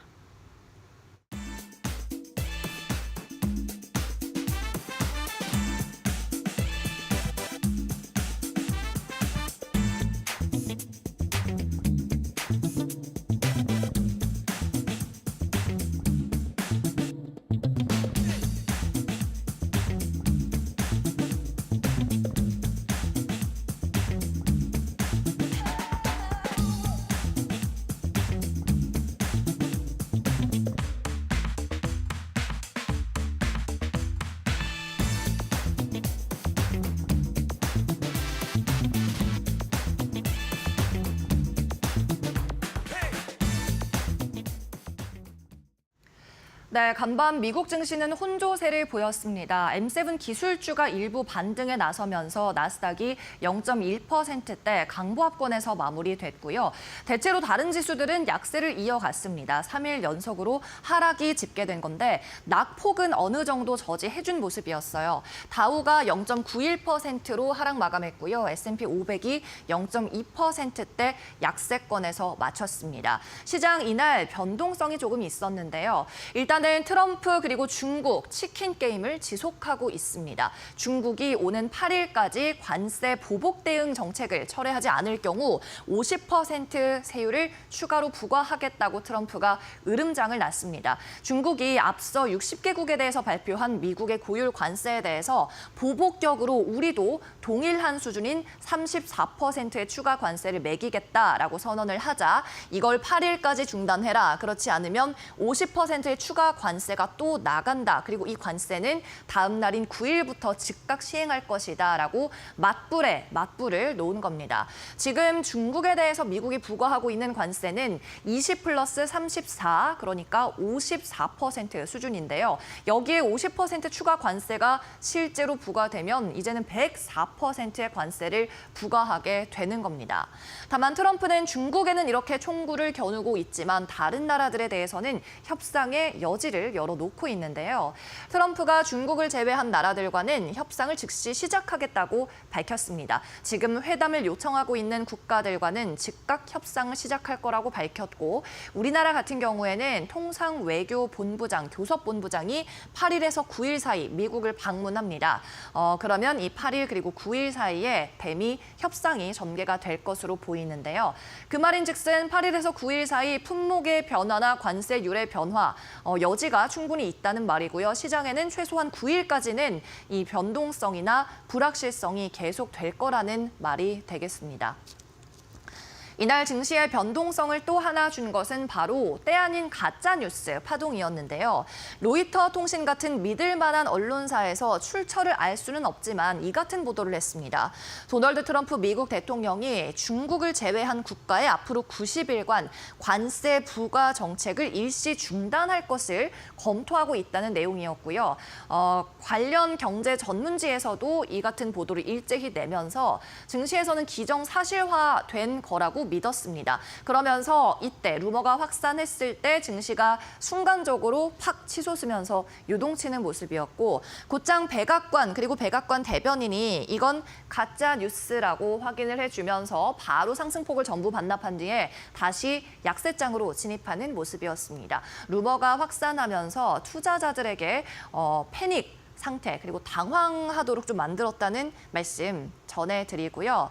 이 같은 변동성을 고스란히 집계하고 있는 것이 빅스 지수죠. S&P 500의 옵션 변동성을 추종하고 있기 때문인데 빅스 지수도 또 한 번 신고가를 기록했습니다. 3.69% 추가 상승하면서 46.98로 마무리가 된 건데요. 장 초반에는 54까지 치솟았습니다. 그 전날에 팬데믹 이후에 기록적인 수치 기록하면서 50% 폭등한 이후에 추가적으로 또 상승이 나온 겁니다. 그만큼 시장의 변동성이 극심하고 공포가 극에 달해 있다고 볼 수 있겠습니다. 반대로 유가 같은 경우에는 기록적으로 빠지고 있죠. 오늘 60달러 70센트 선에서 배럴당 가격 마무리를 했고요. 장중 한때는 60달러 선도 붕괴되는 모습이었습니다. 계속해서 자산 시장에서는 팬데믹 이후 처음 보는 숫자라는 이 기록마저 계속 갈아치우고 있는 모습 확인이 됩니다. 이 가운데 경기 침체 우려는 점점 더 깊어지는데요. 이번에는 블랙록 CEO인 레리 핑크가 입을 열었습니다. 내가 만나는 굉장히 많은 기업 CEO들이 이미 미국이 경기 침체에 들어섰다고 보고 있더라라는 말을 전했고요. 증권시장은 20%가량 추가 하락이 나올 수 있다고 말했습니다. 그리고 항공업계 같은 경우에는 경제 상황의 신호등이라고 할 수 있는 카나리아라고 할 수 있는데 이미 이 카나리아가 아프다라는 말도 보탰습니다. 네, 계속해서는 S&P 500 맵통에서 섹터별 흐름 체크해 보시죠. 오늘 기술주들 선별적인 흐름이 나타났어요. 메타, 알파벳, 그리고 아마존 같은 소프트웨어 기술주 주식들은 일제히 상승하는 모습이었고요. 어제 많이 빠졌던 반도체 단에서도 상승 움직임이 나왔습니다. 브로드컴과 엔비디아 각각 5% 그리고 3%대 상승폭을 줬고요. 여기에 따라 이들이 속한 테크놀로지, 기술단은 강보합이긴 하지만 그래도 초록불로 마무리되는 모습이었어요. 다만 중국의 생산 비중을 거의 다 가지고 있는 애플이 3% 하락 나왔고요. 테슬라도 이날 움직임을 돌릴 수는 없었습니다. 2%가량의 하락이 나온 상황. 다만 알파벳과 메타가 속한 기술주 단에서도 상승으로 섹터별 움직임이 마무리되는 모습이었습니다. 네, 계속해서는 종목별 개별 이슈 살펴보도록 하겠습니다. 테슬라부터 보시죠. 테슬라의 오랜 팬이라고 할 수 있는 댄 아이브스마저도 목표 주가를 대폭 하향 조정했습니다. 기존 $550의 목표 주가를 $315까지 43%나 하향 조정한 건데요. 테슬라의 브랜드 위기를 지적하면서 관세 쇼크로 인해서 수요도 위축될 수 있다고 적고 있고요. 그리고 앨런 머스크는 이제 정치의 대명사가 됐다라고 이야기를 하면서 그 어느 때보다 그의 리더십이 필요한 때라고 적었습니다. 테슬라 2.5% 하락 마감했습니다. 다음으로 애플 보시죠. 3% 넘는 약세로 마무리가 됐는데요. 아무래도 미국과 중국 간의 이 총성 없는 전쟁이 지속되고 있는 가운데 가장 큰 피해주입니다. 제품 가격을 $350 인상해야 이 관세 리스크를 방어할 수 있다는 월가의 분석마저 나왔습니다. 애플 4% 가까운 약세로 종가 마쳤습니다. 다음 엔비디아 체크해 보시죠. 3.5% 반등 줬는데요. 엔비디아 같은 경우에는 번스타인에서 그래도 긍정적인 레포트를 계속 내고 있습니다. 단기적으로 엔비디아의 주가가 바닥을 치는 시점이 올 거라면서 그때가 되면 엔비디아 주식을 면밀하게 살펴볼 기회가 올 것이다 라고 이야기하고 있습니다. 투자 의견도 기존 수준인 아웃퍼폼을 유지하고 있는데요. 엔비디아 같은 경우에는 다른 주식들의 일제히 목표 주가 하향이 나오거나 투자 등급, 그레이드 하향 조정이 나오는 가운데서 엔비디아는 또 그러한 움직임은 생각보다 없습니다. 즉 시장이 살아날 때 가장 먼저 반등할 수도 있는 주식이라는 점 체크를 해드리고 계속해서 M7은 여기까지 살펴보고요. 종목별 이슈 체크해 보겠습니다. 네, 먼저 미국의 주요 철강 생산업체인 US 스틸입니다. 일본의 니폰 스틸에서 인수하려고 했었는데 바이든 정부 때 제지를 당한 적이 있습니다. 미국의 주요 철강 생산업체가 일본 회사, 외국 기업의 지배하에 들어가면 공급망에 혼란을 줄 수 있다는 게 바이든 정부의 이야기였는데 이 결과를 뒤집었습니다. 트럼프 행정부가 다시 한번 인수를 재검토하도록 지시했다는 내용이 시장에 전해지면서 두 자릿수 상승 마감했습니다. US 스틸은 16% 급등 마감했습니다. 다음은 GM입니다. 1% 넘는 약세를 보였는데요. 번스타인에서 GM을 매도해야 한다고 말했습니다. 자동차 업계가 아무래도 관세의 직격탄을 맞고 있는 상황에서 번스타인 GM이 굉장히 힘든 주식이 될 거라고 이야기를 했고요. 그러면서 추가 하락이 나왔습니다. 현금이 많이 없어지다 보니까 GM 같은 경우에는 자사주 관련한 정책도 철회할 수도 있는 상황이라고 이야기했고 2026년 2분기까지 수익이 계속 안 좋을 거라는 분석도 내놨습니다. 다음은 달러트리입니다. 저가 제품을 판매하는 소매 업체인데요. 의외로 달러트리는 무역 분쟁의 깜짝 수혜주라는 증권가 평가가 나왔네요. 기존 중립 의견을 매수로 상향 조정했고 이 달러트리에 대한 목표 주가도 상향 조정이 나왔습니다. 소비자들 같은 경우에는 경기가 안 좋을수록 가성비 있는 제품을 찾는다면서 달러트리는 2008년 금융위기 때도 2020년 팬데믹 때도 살아남은 주식이라고 얘기했고요. 7.8%의 좋은 퍼포먼스 보였습니다. 네, 다음 종목도 체크해 보시죠. 마이크로스트래티지 대표적인 비트코인 관련주죠. 급락이 나왔고요. 관세 불확실성 그리고 생각보다 큰 관세 정책 때문에 비트코인도 8만 선이 붕괴된 채로 거래가 되고 있죠. 오늘도 7만 8천 달러 선에서 거래 중인데요. 이 때문에 거래소인 코인베이스도 급락, 그리고 채굴업체인 마라홀딩스도 함께 급락하는 움직임 나타났습니다. 다음 스타벅스 보겠습니다. 이날 레스토랑 주식과 패스트푸드 할 것 없이 외식 업종이 일제히 투자자들의 매도세에 들어오는 모습이었는데요. 베어드에서는 스타벅스에 대한 투자 의견도 기존 매수에서 중립으로 하향 조정했습니다. 그러면서 스타벅스도 2.5% 하락 마감했습니다. 네, 지금까지 미국 뉴욕 증시 마감 상황 살펴봤습니다.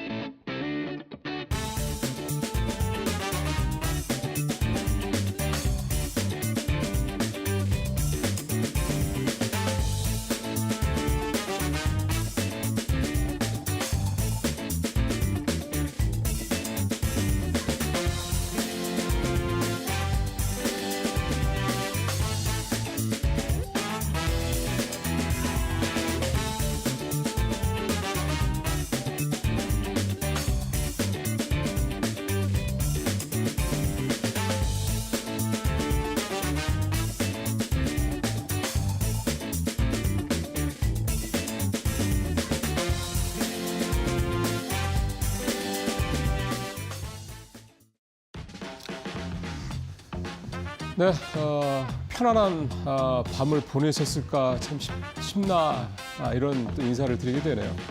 예, 4월 8일 화요일입니다. 이데일리 신문 살펴보는 뉴스 브리핑 시작을 하겠습니다. 왜 제가 이렇게 평소랑 다른 인사를 드렸냐면 아마 밤새 뉴욕 시장 움직임을 그러니까 계속 보신 분들도 있으실 테고 뭐 띄엄띄엄 보신 분도 있을 텐데요. 아마 저도 그랬습니다만 잘 때 제가 어젯밤에 잘 때 이 뉴욕 시장 출발할 때의 지수와 아침에 이제 중간에 뭐 새벽에 한번 확인했을 때 지수와 그 다음에 이제 마감할 때 지수 이 세 가지 지수가 이렇게 다를 수도 있는가라는 생각이 좀 들 정도로 정말 뉴욕 시장 앞서 이제 마켓 시그널에서 두 앵커분들이 자세히 말씀해 주셨겠습니다만 저 역시도 정말 이렇게 미국 시장이란 큰 시장이 이렇게 흔들릴 수 있고 이렇게 왔다 갔다 할 수 있나 이런 생각이 들었습니다. 다우지수도 그렇고 뭐 S&P 500도 S&P 500이 보니까 오늘 최고점 최저점이 8.1%포인트 차이가 나더군요. 나스닥 같은 경우는 결국은 플러스 0.1% 뭐 약 강보합으로 마감되긴 했는데 오늘 장중의 격차가요. 최고점과 최저점이 9.6%포인트나 나서 거의 10%포인트가 그러니까 나스닥 지수 같은 지수가 이런 큰 지수가 하루에 최저점에서 최고점까지 10%포인트가 움직였다는 얘기. 이거는 정상적인 시장이 분명히 아닌 거죠. 이거 롤러코스터라는 이 표현을 쓸까 하다가 너무 진부하고요. 이렇게 그냥 표현하기에는 너무 피상적이고 수박 겉핥기 같다는 생각이 좀 들어서 아예 오늘 뉴욕 시장의 주요 지수들이 하루에 얼마나 진폭이 컸었나라는 이 표현을 대신 좀 말씀을 드렸습니다. 이건 오늘 새벽 얘기죠. 어제 다른 나라 시장, 특히 아시아 시장 상황 보죠. 여기 부재도 잘 나옵니다만 코스피 5.6%, 니케이 7.8%, 항생은 무려 13.7%나 추락을 했습니다. 항생지수 같은 경우는 여러분들 잘 아시겠으면 작년에 올 1월에 딥시크 쇼크로 항생지수가 한 30% 넘게 올랐었죠. 불과 한 달여 사이에요.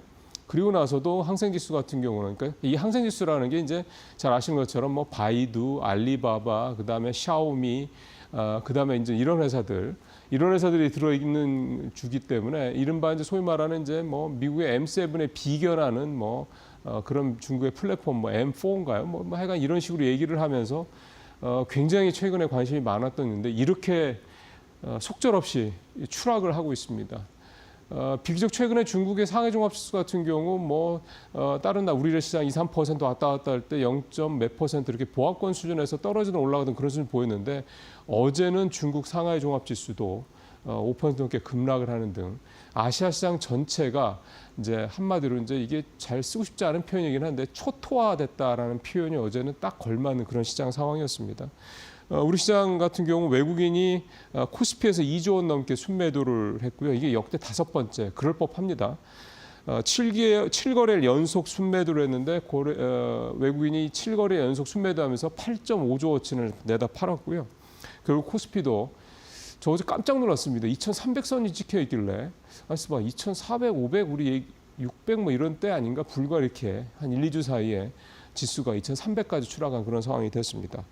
아시아 시장 그렇고요. 중국 상해 종합지수 마이너스 7.3%네요. 선전 종합지수 여기에 좀 우리로 따지면 나스닥 같은 경우인데 여기는 무려 10.7%. 그러니까 기술주들이 어제 아시아장에서 특히 더 많이 떨어졌다 이렇게 좀 정리를 해볼 수가 있겠고 일본 증시도 특히 도요타. 일본 증시는 잘 아시는 것처럼 자동차 관련주들이 아무래도 이제 미국의 수출 이 비중이 높기 때문에 도요타를 비롯한 자동차 관련주들이 지금 급락을 했다라는 모습을 볼 수가 있겠습니다. 가장 사실 어제 좀 걱정스러웠던 거는 장 마감 후에 환율입니다. 어제 환율이 33원이 급등을 해서 1,460원대 후반 올라갔죠.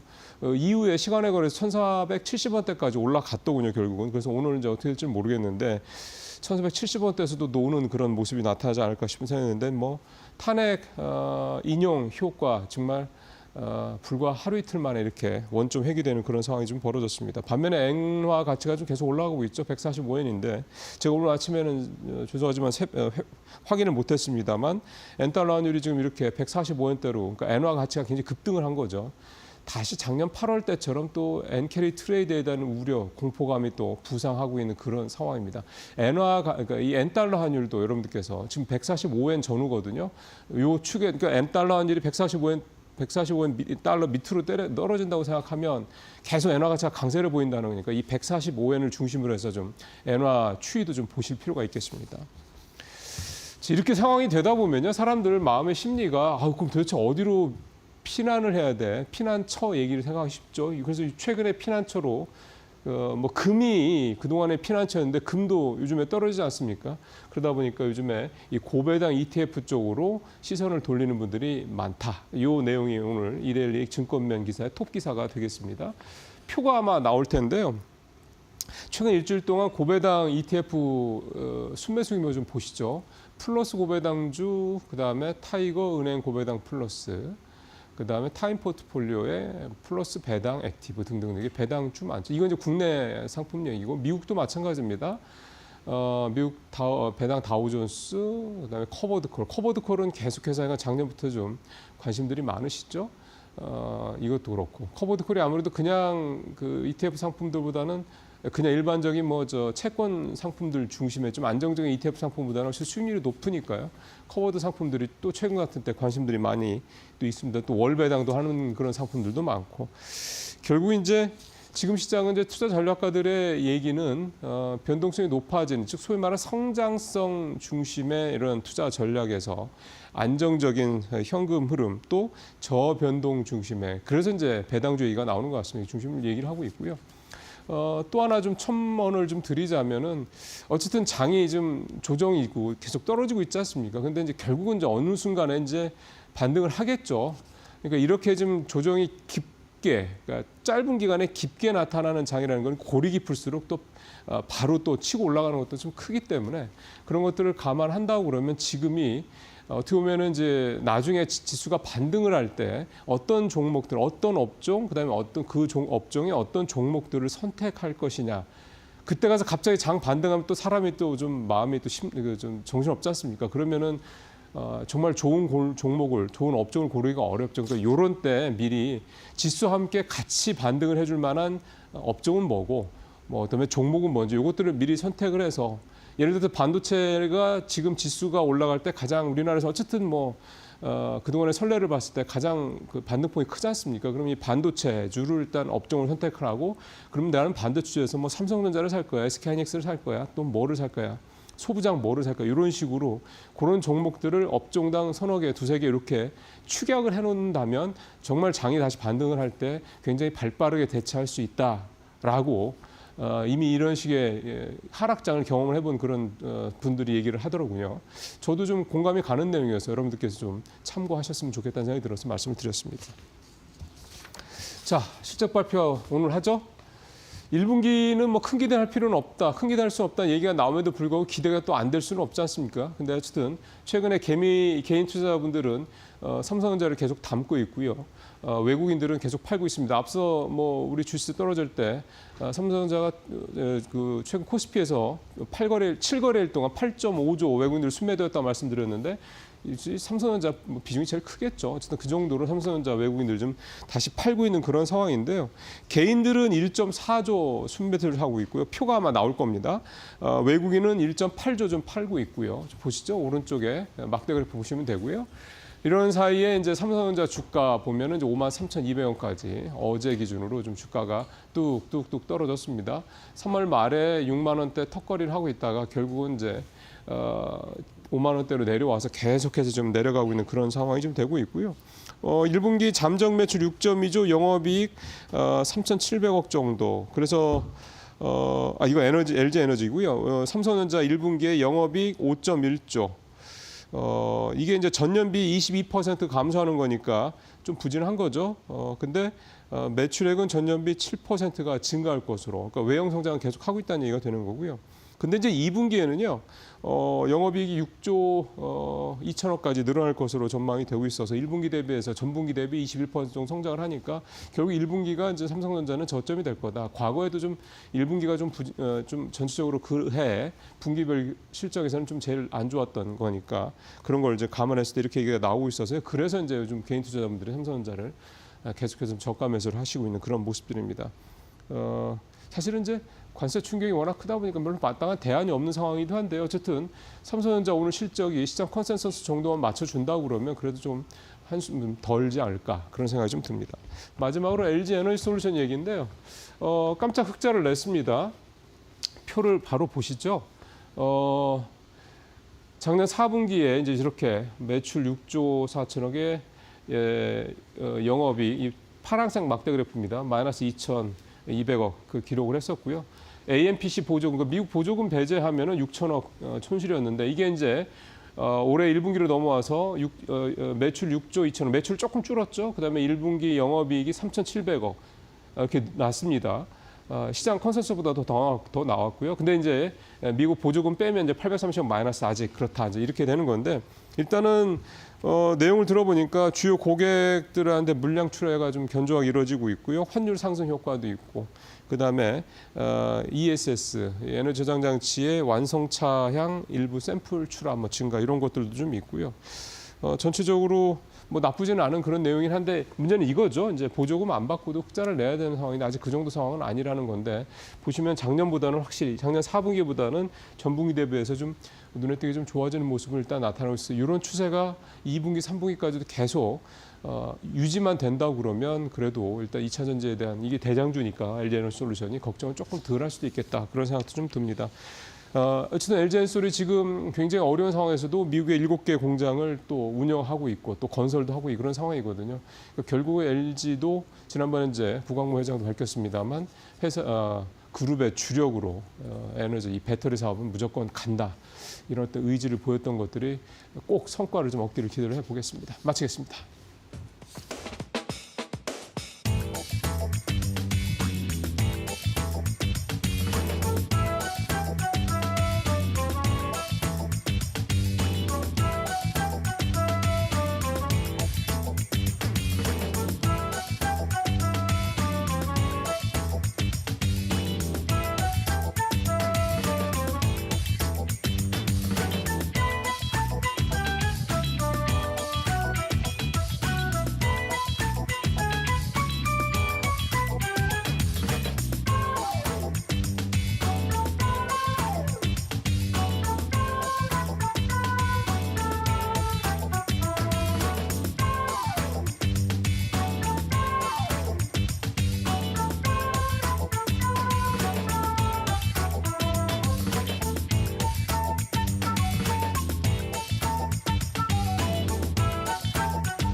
예, 매주 화요일 날 이영훈 IM증권 이사님 모시고 얘기 들어보고 있습니다. 어서 오십시오. 네, 안녕하십니까. 뉴욕 시장 얘기를 먼저 좀 여쭤보면 하루에 어떻게 나스닥이 10%포인트 가까이 이렇게 변동을 하나요? 이렇게 큰 시장이. S&P 500도 8%포인트가 넘더군요. 이사님도 이런 경험이 그렇게 많지는 않으실 것 같습니다. 일단 저는 무빙이 좀 셀 것 같기는 했거든요. 그러니까 지난주에 말씀을 좀 드렸지만은 그 주말이 일단 매도 클라이막스가 나올 가능성에 대해서 언급을 하면서 매운맛이 나오면 더 빠지겠지만은 그렇죠. 또 순한 맛이 나오게 될 경우에는 반등을 시도할 수도 있다. 근데 거꾸로 그 어제 장 시작하기 전까지 흐름을 놓고 이제 보면은 네. 그 미증시가 급락을 하다 보니까 이제 금과 비트코인까지 이제 하락세로 맞아요. 돌아서는 네. 모습이 보였잖아요. 예, 예. 이 얘기는 이 주식 쪽에서 이제 마진콜이 좀 발생을 했고 그런 부분들을 갖다 커버를 하기 위해서 그러면은 다른 자산에서 정리를 해가지고 그걸 채우는 그런 패턴이 나오는 상황인데 만약에 이제 간밤에 추가적으로 급락이 크게 나오게 될 경우에는 추가 마진콜이 나오게 됐을 경우에는 금융시장 전반이 이제 그렇죠. 완전 뒤틀려 버리는 그런 상황이 나올 수 있다. 뭐 죄다 팔아야 되니까. 그러면은 이제 그것 때문에 백악관 쪽에서는 어떤 식이든 반응을 할 거다라고 이제 저는 기대를 했었거든요. 물론 액션을 한 건 아니고요. 기대를 했는데 어저께 장중에 이제 뭐 캐비넷이라는 양반이 백악관 네. 경제자문위원장. 예. 그 90일 깜짝 연기하는 놀랐습니다. 거 그거 자기 이제 검토 얘기 자기가 이제 대놓고 얘기는 안 했지만은 약간 뉘앙스를 흐릿하게 해가지고 마치 검토하는 것처럼 얘기해가지고 가짜 뉴스 나오게 하고 그걸로 해서 급반등 나오고 또 백악관에서 공식적으로 부인하고 다시 급락 나오고 흔들렸는데 저는 그거 일종의 이제 시장에 한번 그 시장을 좀 안정시키기 위해서 추파를 던진 거 애매하게 얘기해서 나는 그런 말 한 적 없어라고 얘기하면서도 뉘앙스는 살짝 거기에 대한 기대감을 갖게 만들었으니까 이제 그런 걸 통해서 시장 안정을 조금 시도했던 것 같다라는 느낌이 좀 있고요. 아, 그 말씀은 결국은 백악관도 그러니까 트럼프 참모들도 지금 시장 상황이 이거 우리가 생각했던 거가 이상이네라는 생각을 하는 모양이군요. 금융시장이 패닉으로 들어가면 손을 못 씁니다. 무슨 관세를 통해 가지고 그러니까요. 자기네들이 무슨 부채를 줄이고 이런 얘기하지만은 금융시장 붕괴되고 난 다음에 그거 살리려고 그러면은 그거 돈 찍어내야 되는 비용 자체만 해도 그게 더 엄청 크게 되고 그러니까요. 그게 부채가 훨씬 더 커지게 되는 원인이 되거든요. 그러니까 사실 트럼프가 얘기했던 것처럼 이 금융시장의 변동 자체를 자기도 이 정도인지는 예상 못했다고 얘기했었기 때문에 이런 부분들을 갖다 일정 부분 좀 제어를 하려고 했었던 것 같고 변동이 있긴 하지만 어쨌든 시장에서 좀 기대를 좀 하게끔 자꾸 이제 립 서비스가 계속 나오고 있잖아요. 그러니까 기대를 하게끔. 네, 그래서 이제 버리지 말게끔. 예. 뭐 중국에 대해서는 추가적으로 관세를 뭐 50% 더 예, 한다 예, 이런 예. 얘기 하면서도 동시에 나머지 국가들과 관련해 가지고는 어쨌든 다시 또 이제 그 우호적인 협상을 좀 진행을 한다. 뭐 일본도 그렇고 여러 가지 얘기를 자꾸 해가면서 이제 좀 시장을 달래려고 했던 측면은 있습니다. 그런데 이게 완전히 정리가 되기에는 트럼프가 지금 손에 쥔 게 없기 때문에 바로 이걸 정리를 하지는 못할 것 같고요. 시장에서 봤을 때 최상의 시나리오는 일단은 내가 봐줄게 한 기간 연장 뭐 이 정도 그래서 시행을 좀 연기하고 협의를 좀 진행해보고 그 다음에 이제 뭐 하나씩 지금 이제 부과했던 관세가 어쨌든 맥스라고 했었으니까 그보다 낮아지는 그걸 쪽으로. 조금 낮춰지는 식으로 이런 식으로 이제 해나갈 가능성은 있다. 그런데 이제 지금은 그걸 미리 예단하고 시장에 접근하기에는 지금 리스크가 굉장히 큽니다. 어저께 미증시 그 지수 무빙 자체는 우리나라 그 테마주 주가 움직이듯이 움직였었기 그러니까요. 때문에 네. 시장이 정상은 아닙니다. 지금. 그러니까. 그만큼 민감하고 예민한 상황이기 때문에 너무 적극적으로 대응하실 필요는 없고 대신에 이제 제가 주가들을 보면 이제 빠지는 것들이 이제 굉장히 속출했잖아요. 그래서 예. 우량주 쪽 뭐 예를 들어 가지고 다들 아시는 것 쪽에서 이제 엔비디아 같은 경우가 한 $90 중반 전후에서 왔다 갔다 하고 있는데 이런 것들이 조금 더 빠지면은 없으신 분들은 이제 접근해 보셔도 되지 않을까? 그러니까요. 엔비디아가 그동안 사실은 부담스러웠잖아요. 예, 그다음에 이제 데나이브스가 그 테슬라 목표 주가를 $310로 $500대에서 낮췄는데 대폭 낮췄죠. 그러면서 이제 비판을 했잖아요. 정신 네. 차리라고. 그러면서 이제 소위 테슬라가 이제 타깃이 되고 있다. 정치적인 부분에서. 네. 이런 얘기들 하면서 공격을 했었던 것도 거꾸로 생각을 해보면 테슬라 여기서 더 빠지면 사실은 솔직히 어저께 테슬라 좀 많이 빠졌으면 한 번 더 들어갈 생각도 하고 있었는데 원하는 만큼 빠지지 않았어요. 갑자기 그 뉴스 나오면서 반등을 해버리는 바람에. 근데 어찌됐든 간에 그런 것들 좀 싸게 살 기회는 오히려 생길 수도 있다. 그래서 이제 단기적인 측면에서는 뭐 그런 우량주라기보단 대표주 쪽으로 해가지고 낙폭이 큰 것들. 팔란티어 같은 경우도 어저께 장전에는 꽤 빠지다가 또 플러스로 5% 넘게 돌아오는데 올랐더라고요. 네. 그런 것들도 바닥을 좀 다지는 그림이 나와준다 그러면 조금씩 접근해 보셔도 되지 않을까. 단 이거를 너무 길게 가져가시는 것보다는 좀 안정될 때까지는 단기 매매 쪽으로 대응해 보시는 게 어떨까 싶고요. 그 이사님이 늘 말씀하시는 게 좀 편안한 투자잖아요. 그러니까 이걸 샀는데 막 이게 또 떨어질까 불안하면 사실 안 사는 게 좋다는 말씀이시잖아요. 네네네. 예. 그러면은 반도체 얘기는 그래도 여쭤봐야 될 것 같아서 오늘 그냥 기술적 반등 수준입니까? 엔비디아 3%, 그다음에 이제 반도체 오늘 필라델피아 반도체 지수 2% 넘게 올랐던데 반도체주들이 전반적으로 올랐다는 얘기잖아요. 그냥 기술적 반등 정도로만 이해하면 돼요? 이게 정상적인 어떤 반등이라고 하면 반등도 세야지 정상이거든요. 지난주 뭐 10% 이상 빠지고 뭐 이렇게 그렇죠, 급락을 그렇죠. 했었던 거에 비해서는 반등폭이 좀 미약하잖아요. 미약하죠. 그러니까 시장 반등에 따른 자율적인 반등으로 저는 해석을 하고 있고 물론 이제 일각에서 관세 부과하더라도 실제로 엔비디아나 이런 거는 크게 데미지 없을 수도 있다. 네. 뭐 이런 얘기가 좀 나오기는 했습니다만 지금 시장 자체가 안정되지 않은 상황에서 이 시장이 어떤 붕괴를 걱정하고 있는 상황이라고 하면은 사실 반도체가 지금 아주 적극적으로 반응하기는 어렵습니다. 그러나 그렇죠. 그런 극단적인 어떤 판단을 하고 시장을 보는 거는 그렇게 쉽지가 않잖아요. 그러니까 제가 뭐 경제 붕괴를 예측을 하고 그 다음에 어떻게 될 것 같다 이렇게 말씀을 드리는 거는 너무 리스키한 부분이 오히려 더 크고 예. 그런 맥락에서 본다고 그러면 이제 펀더멘탈하고 여러 가지를 놓고 봤을 때는 엔비디아 같은 경우도 여기서 조금 더 빠지면 오히려 없는 분들한테는 조금 담아볼 만한 기회일 것 같다. 그 정도 말씀드리는 거고 자율반등 성격이다라고만 일단 말씀을 드릴 수 있을 것 같아요. 예.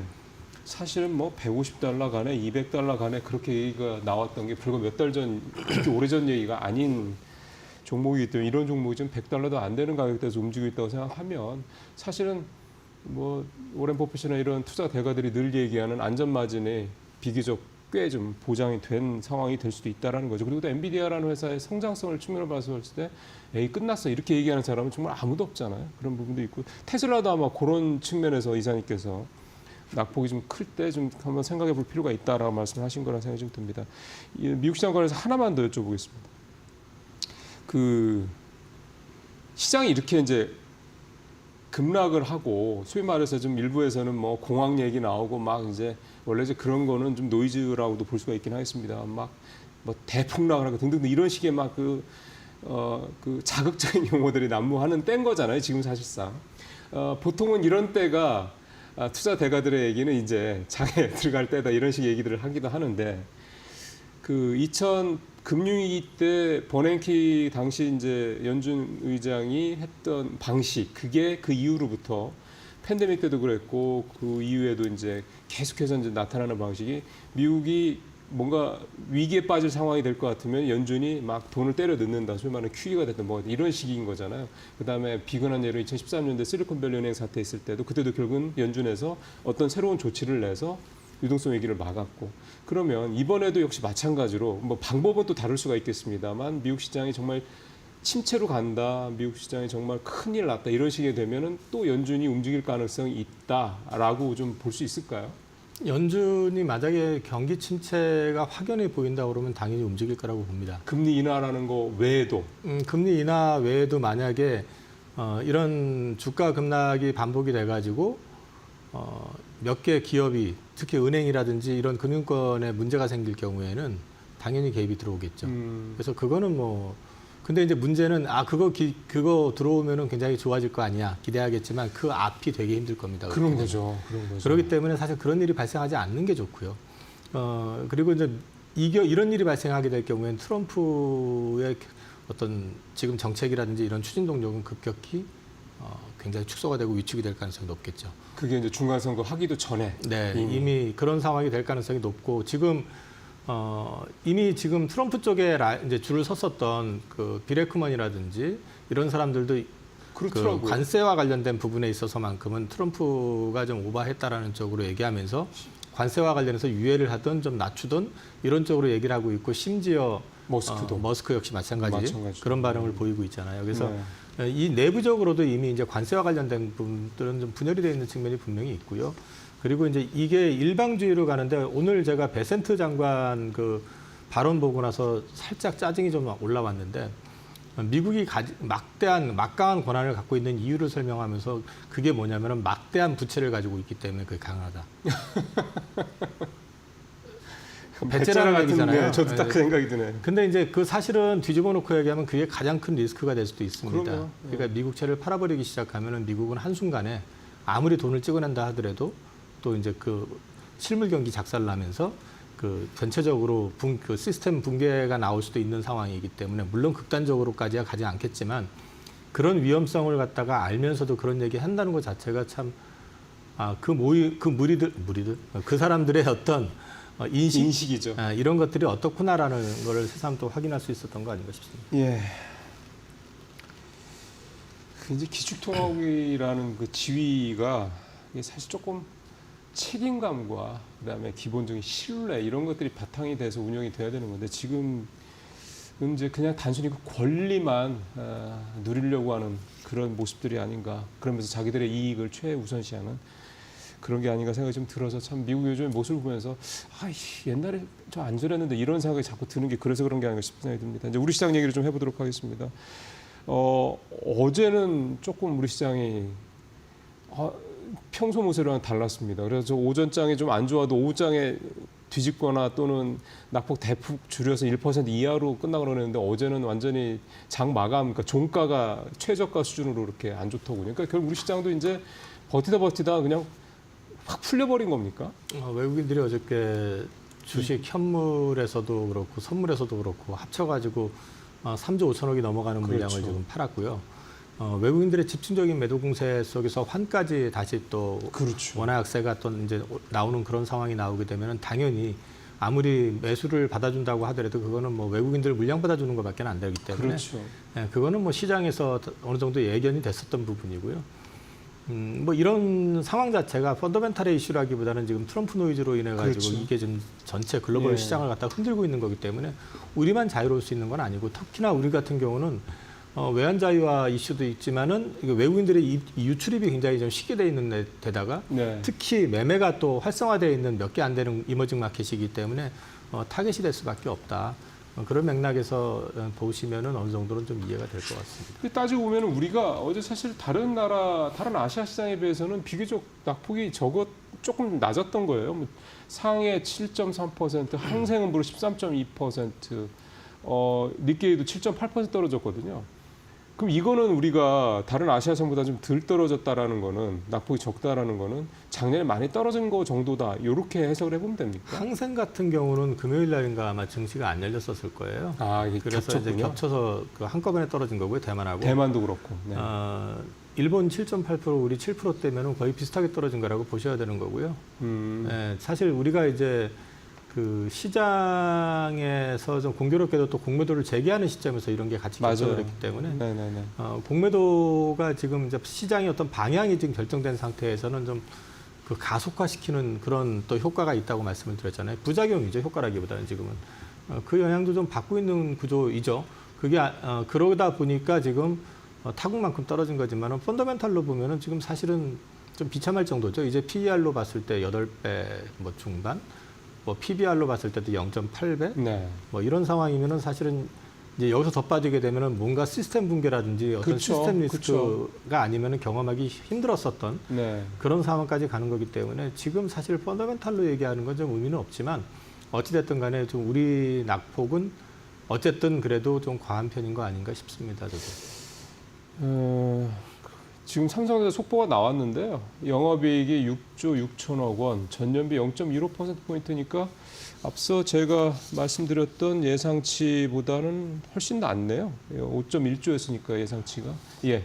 요거 잠시 후에 속보 좀 나오네요. 예. 좀 확인해 주시고요. 잠시 후에 이제 어차피 이사님과 삼성전자 얘기를 할 겁니다.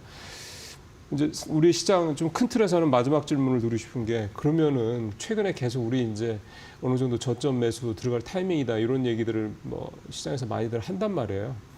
그러면 이 정도면 이제 조금 이제 담아볼 타이밍이 돼 가는 겁니까? 더 기다려야 됩니까? 일단 과거를 돌이켜 보면요, 저도 저점이다 생각해서 들어가게 되면은 꼭 한 번씩 더 빠지더라고요. 통상적으로 그랬었기 때문에 저점을 예단하고 들어가시는 것보다는 여기서 돌아서는 어떤 트리거가 나온다고 했을 때 그게 뭐가 있을까를 생각을 해보셔야 될 것 같고요. 이를테면은 코로나 팬데믹 때 같은 경우는 사실 대대적인 경기 부양하고 그 다음에 또 금리를 갖다 급하게 인하를 시켰잖아요.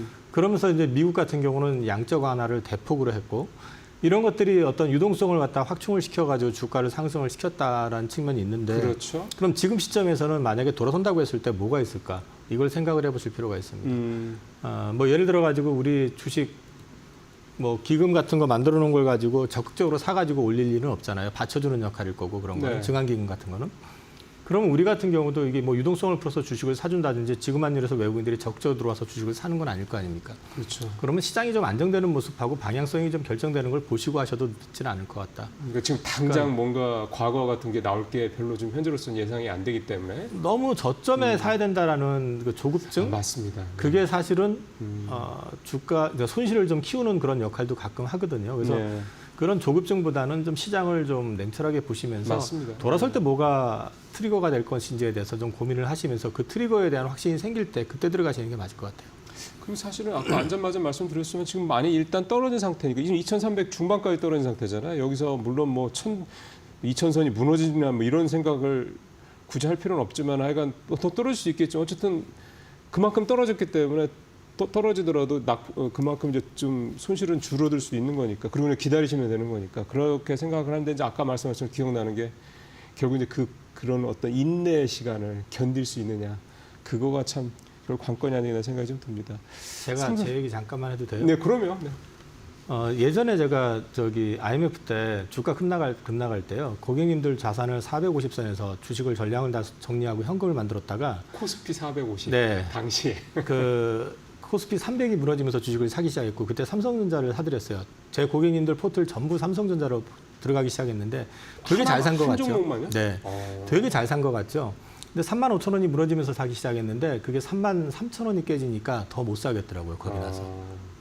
그 얘기를 말씀을 드리는 게 무슨 얘기냐면 싸다 싶어서 들어가더라도 정말 장기 투자하고 잊어버릴 거라면 모르겠지만 그게 아닐 경우에는 지켜보게 되면은 또 내 스스로가 못 견딜 수가 있어요. 그렇죠. 그래서 내가 자기 성향을 보셔야 됩니다. 장기 투자라고 보시면은 삼성전자 지금 주가선이라고 그러면 조금씩 분할 매수해 보셔도 괜찮을 것 같아요. 저는. 그러니까요. 그런데 견디실 수 있느냐는 거죠. 만약에 그렇죠. 그런 변동성을. 그걸 생각해 보시면 될 것 같습니다. 그러니까 그게 투자의 대가들이 이렇게 쉬운 게 아닌 거라는 걸 참 이런 말씀 들어보면서 그냥 상상만 해도 참 쉽지 않겠다는 생각이 좀 듭니다.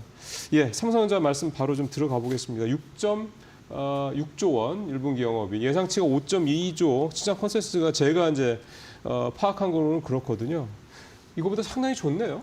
예, 저 정도면은 서프라이즈입니다. 네. 그 뭐 일단 환효과가 분명히 있었을 것 같고요. 그다음에 그렇죠. 네. 레거시 쪽 그 가격 반등 효과도 어느 정도 있었던 것 같은데 삼성전자의 주가는 어쨌든 실적적으로 봤을 때 현재 그 시스템에 어떤 큰 리스크만 터지지 않는다고 그러면은 지금이 1분기가 가장 저점일 것이고 그쵸. 2분기, 3분기, 4분기 계속 올라가는 그림을 계속 지금 모든 증권사가 제시하고 있기 때문에 심지어 지금 모건 스탠리조차도 삼성전자 최근에 투자 의견을 높였잖아요. 맞아요.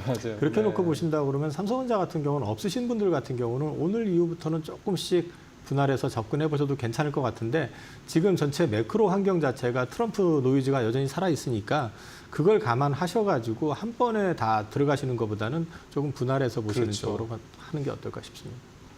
결국 이제 주말에 랜드 쪽 상황이 되게 좋다. 그 랜드 가격 계속 오른다는 얘기가 어쨌든 나오고요. 실제로 레거시니까 지금 D램 쪽도 그렇고 이렇게 되면은 결국은 이 레거시가 계속 반등하는 게 HBM은 별개로 치더라도 이게 삼성하고 SK 하이닉스로만 놓고 본다고 그러면 어느 쪽이 조금 더 유리한 국면이라고 봐야 됩니까?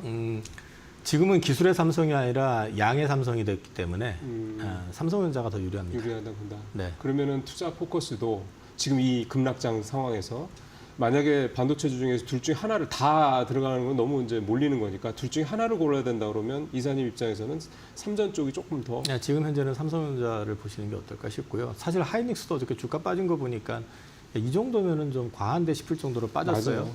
근데 이제 하이닉스 같은 경우는 이제 엔비디아 주가하고 좀 동행을 할 가능성이 높다라는 건 염두에 두시고 시장이 정상화됐을 때는 분명히 HBM의 어떤 프리미엄을 다시 받을 수 있을 거라고 생각은 하지만 지금은 어쨌든 레거시 쪽으로 포커싱을 하시는 게 어떨까 싶습니다. 예, 맞습니다. 지금 SK 하이닉스 같은 경우 지금 주가를 보니까 어제 9.5%가 빠져서 이제 16만 4천 원대까지 떨어진 했으니 이사님 뭐 그런 말씀 하실 법도 합니다. 오늘 말씀 잘 들었어요, 이사님? 예, 오늘도 물론 뭐 혼조 마감을 했는데 나스닥은 조금 오르니까 특히 이제 반도체가 오늘 좀 반등을 좀 해준 게 이런 것들이 글쎄요 오늘 우리 시장에 조금 뭔가 좀 숨통을 좀 틔워줄 수 있을지는 모르겠습니다. 근데 전체적으로 아직 관세 리스크는 여전하다는 점 잊지 않으셔야 될 것 같습니다. 잠시 후에 뵙겠습니다.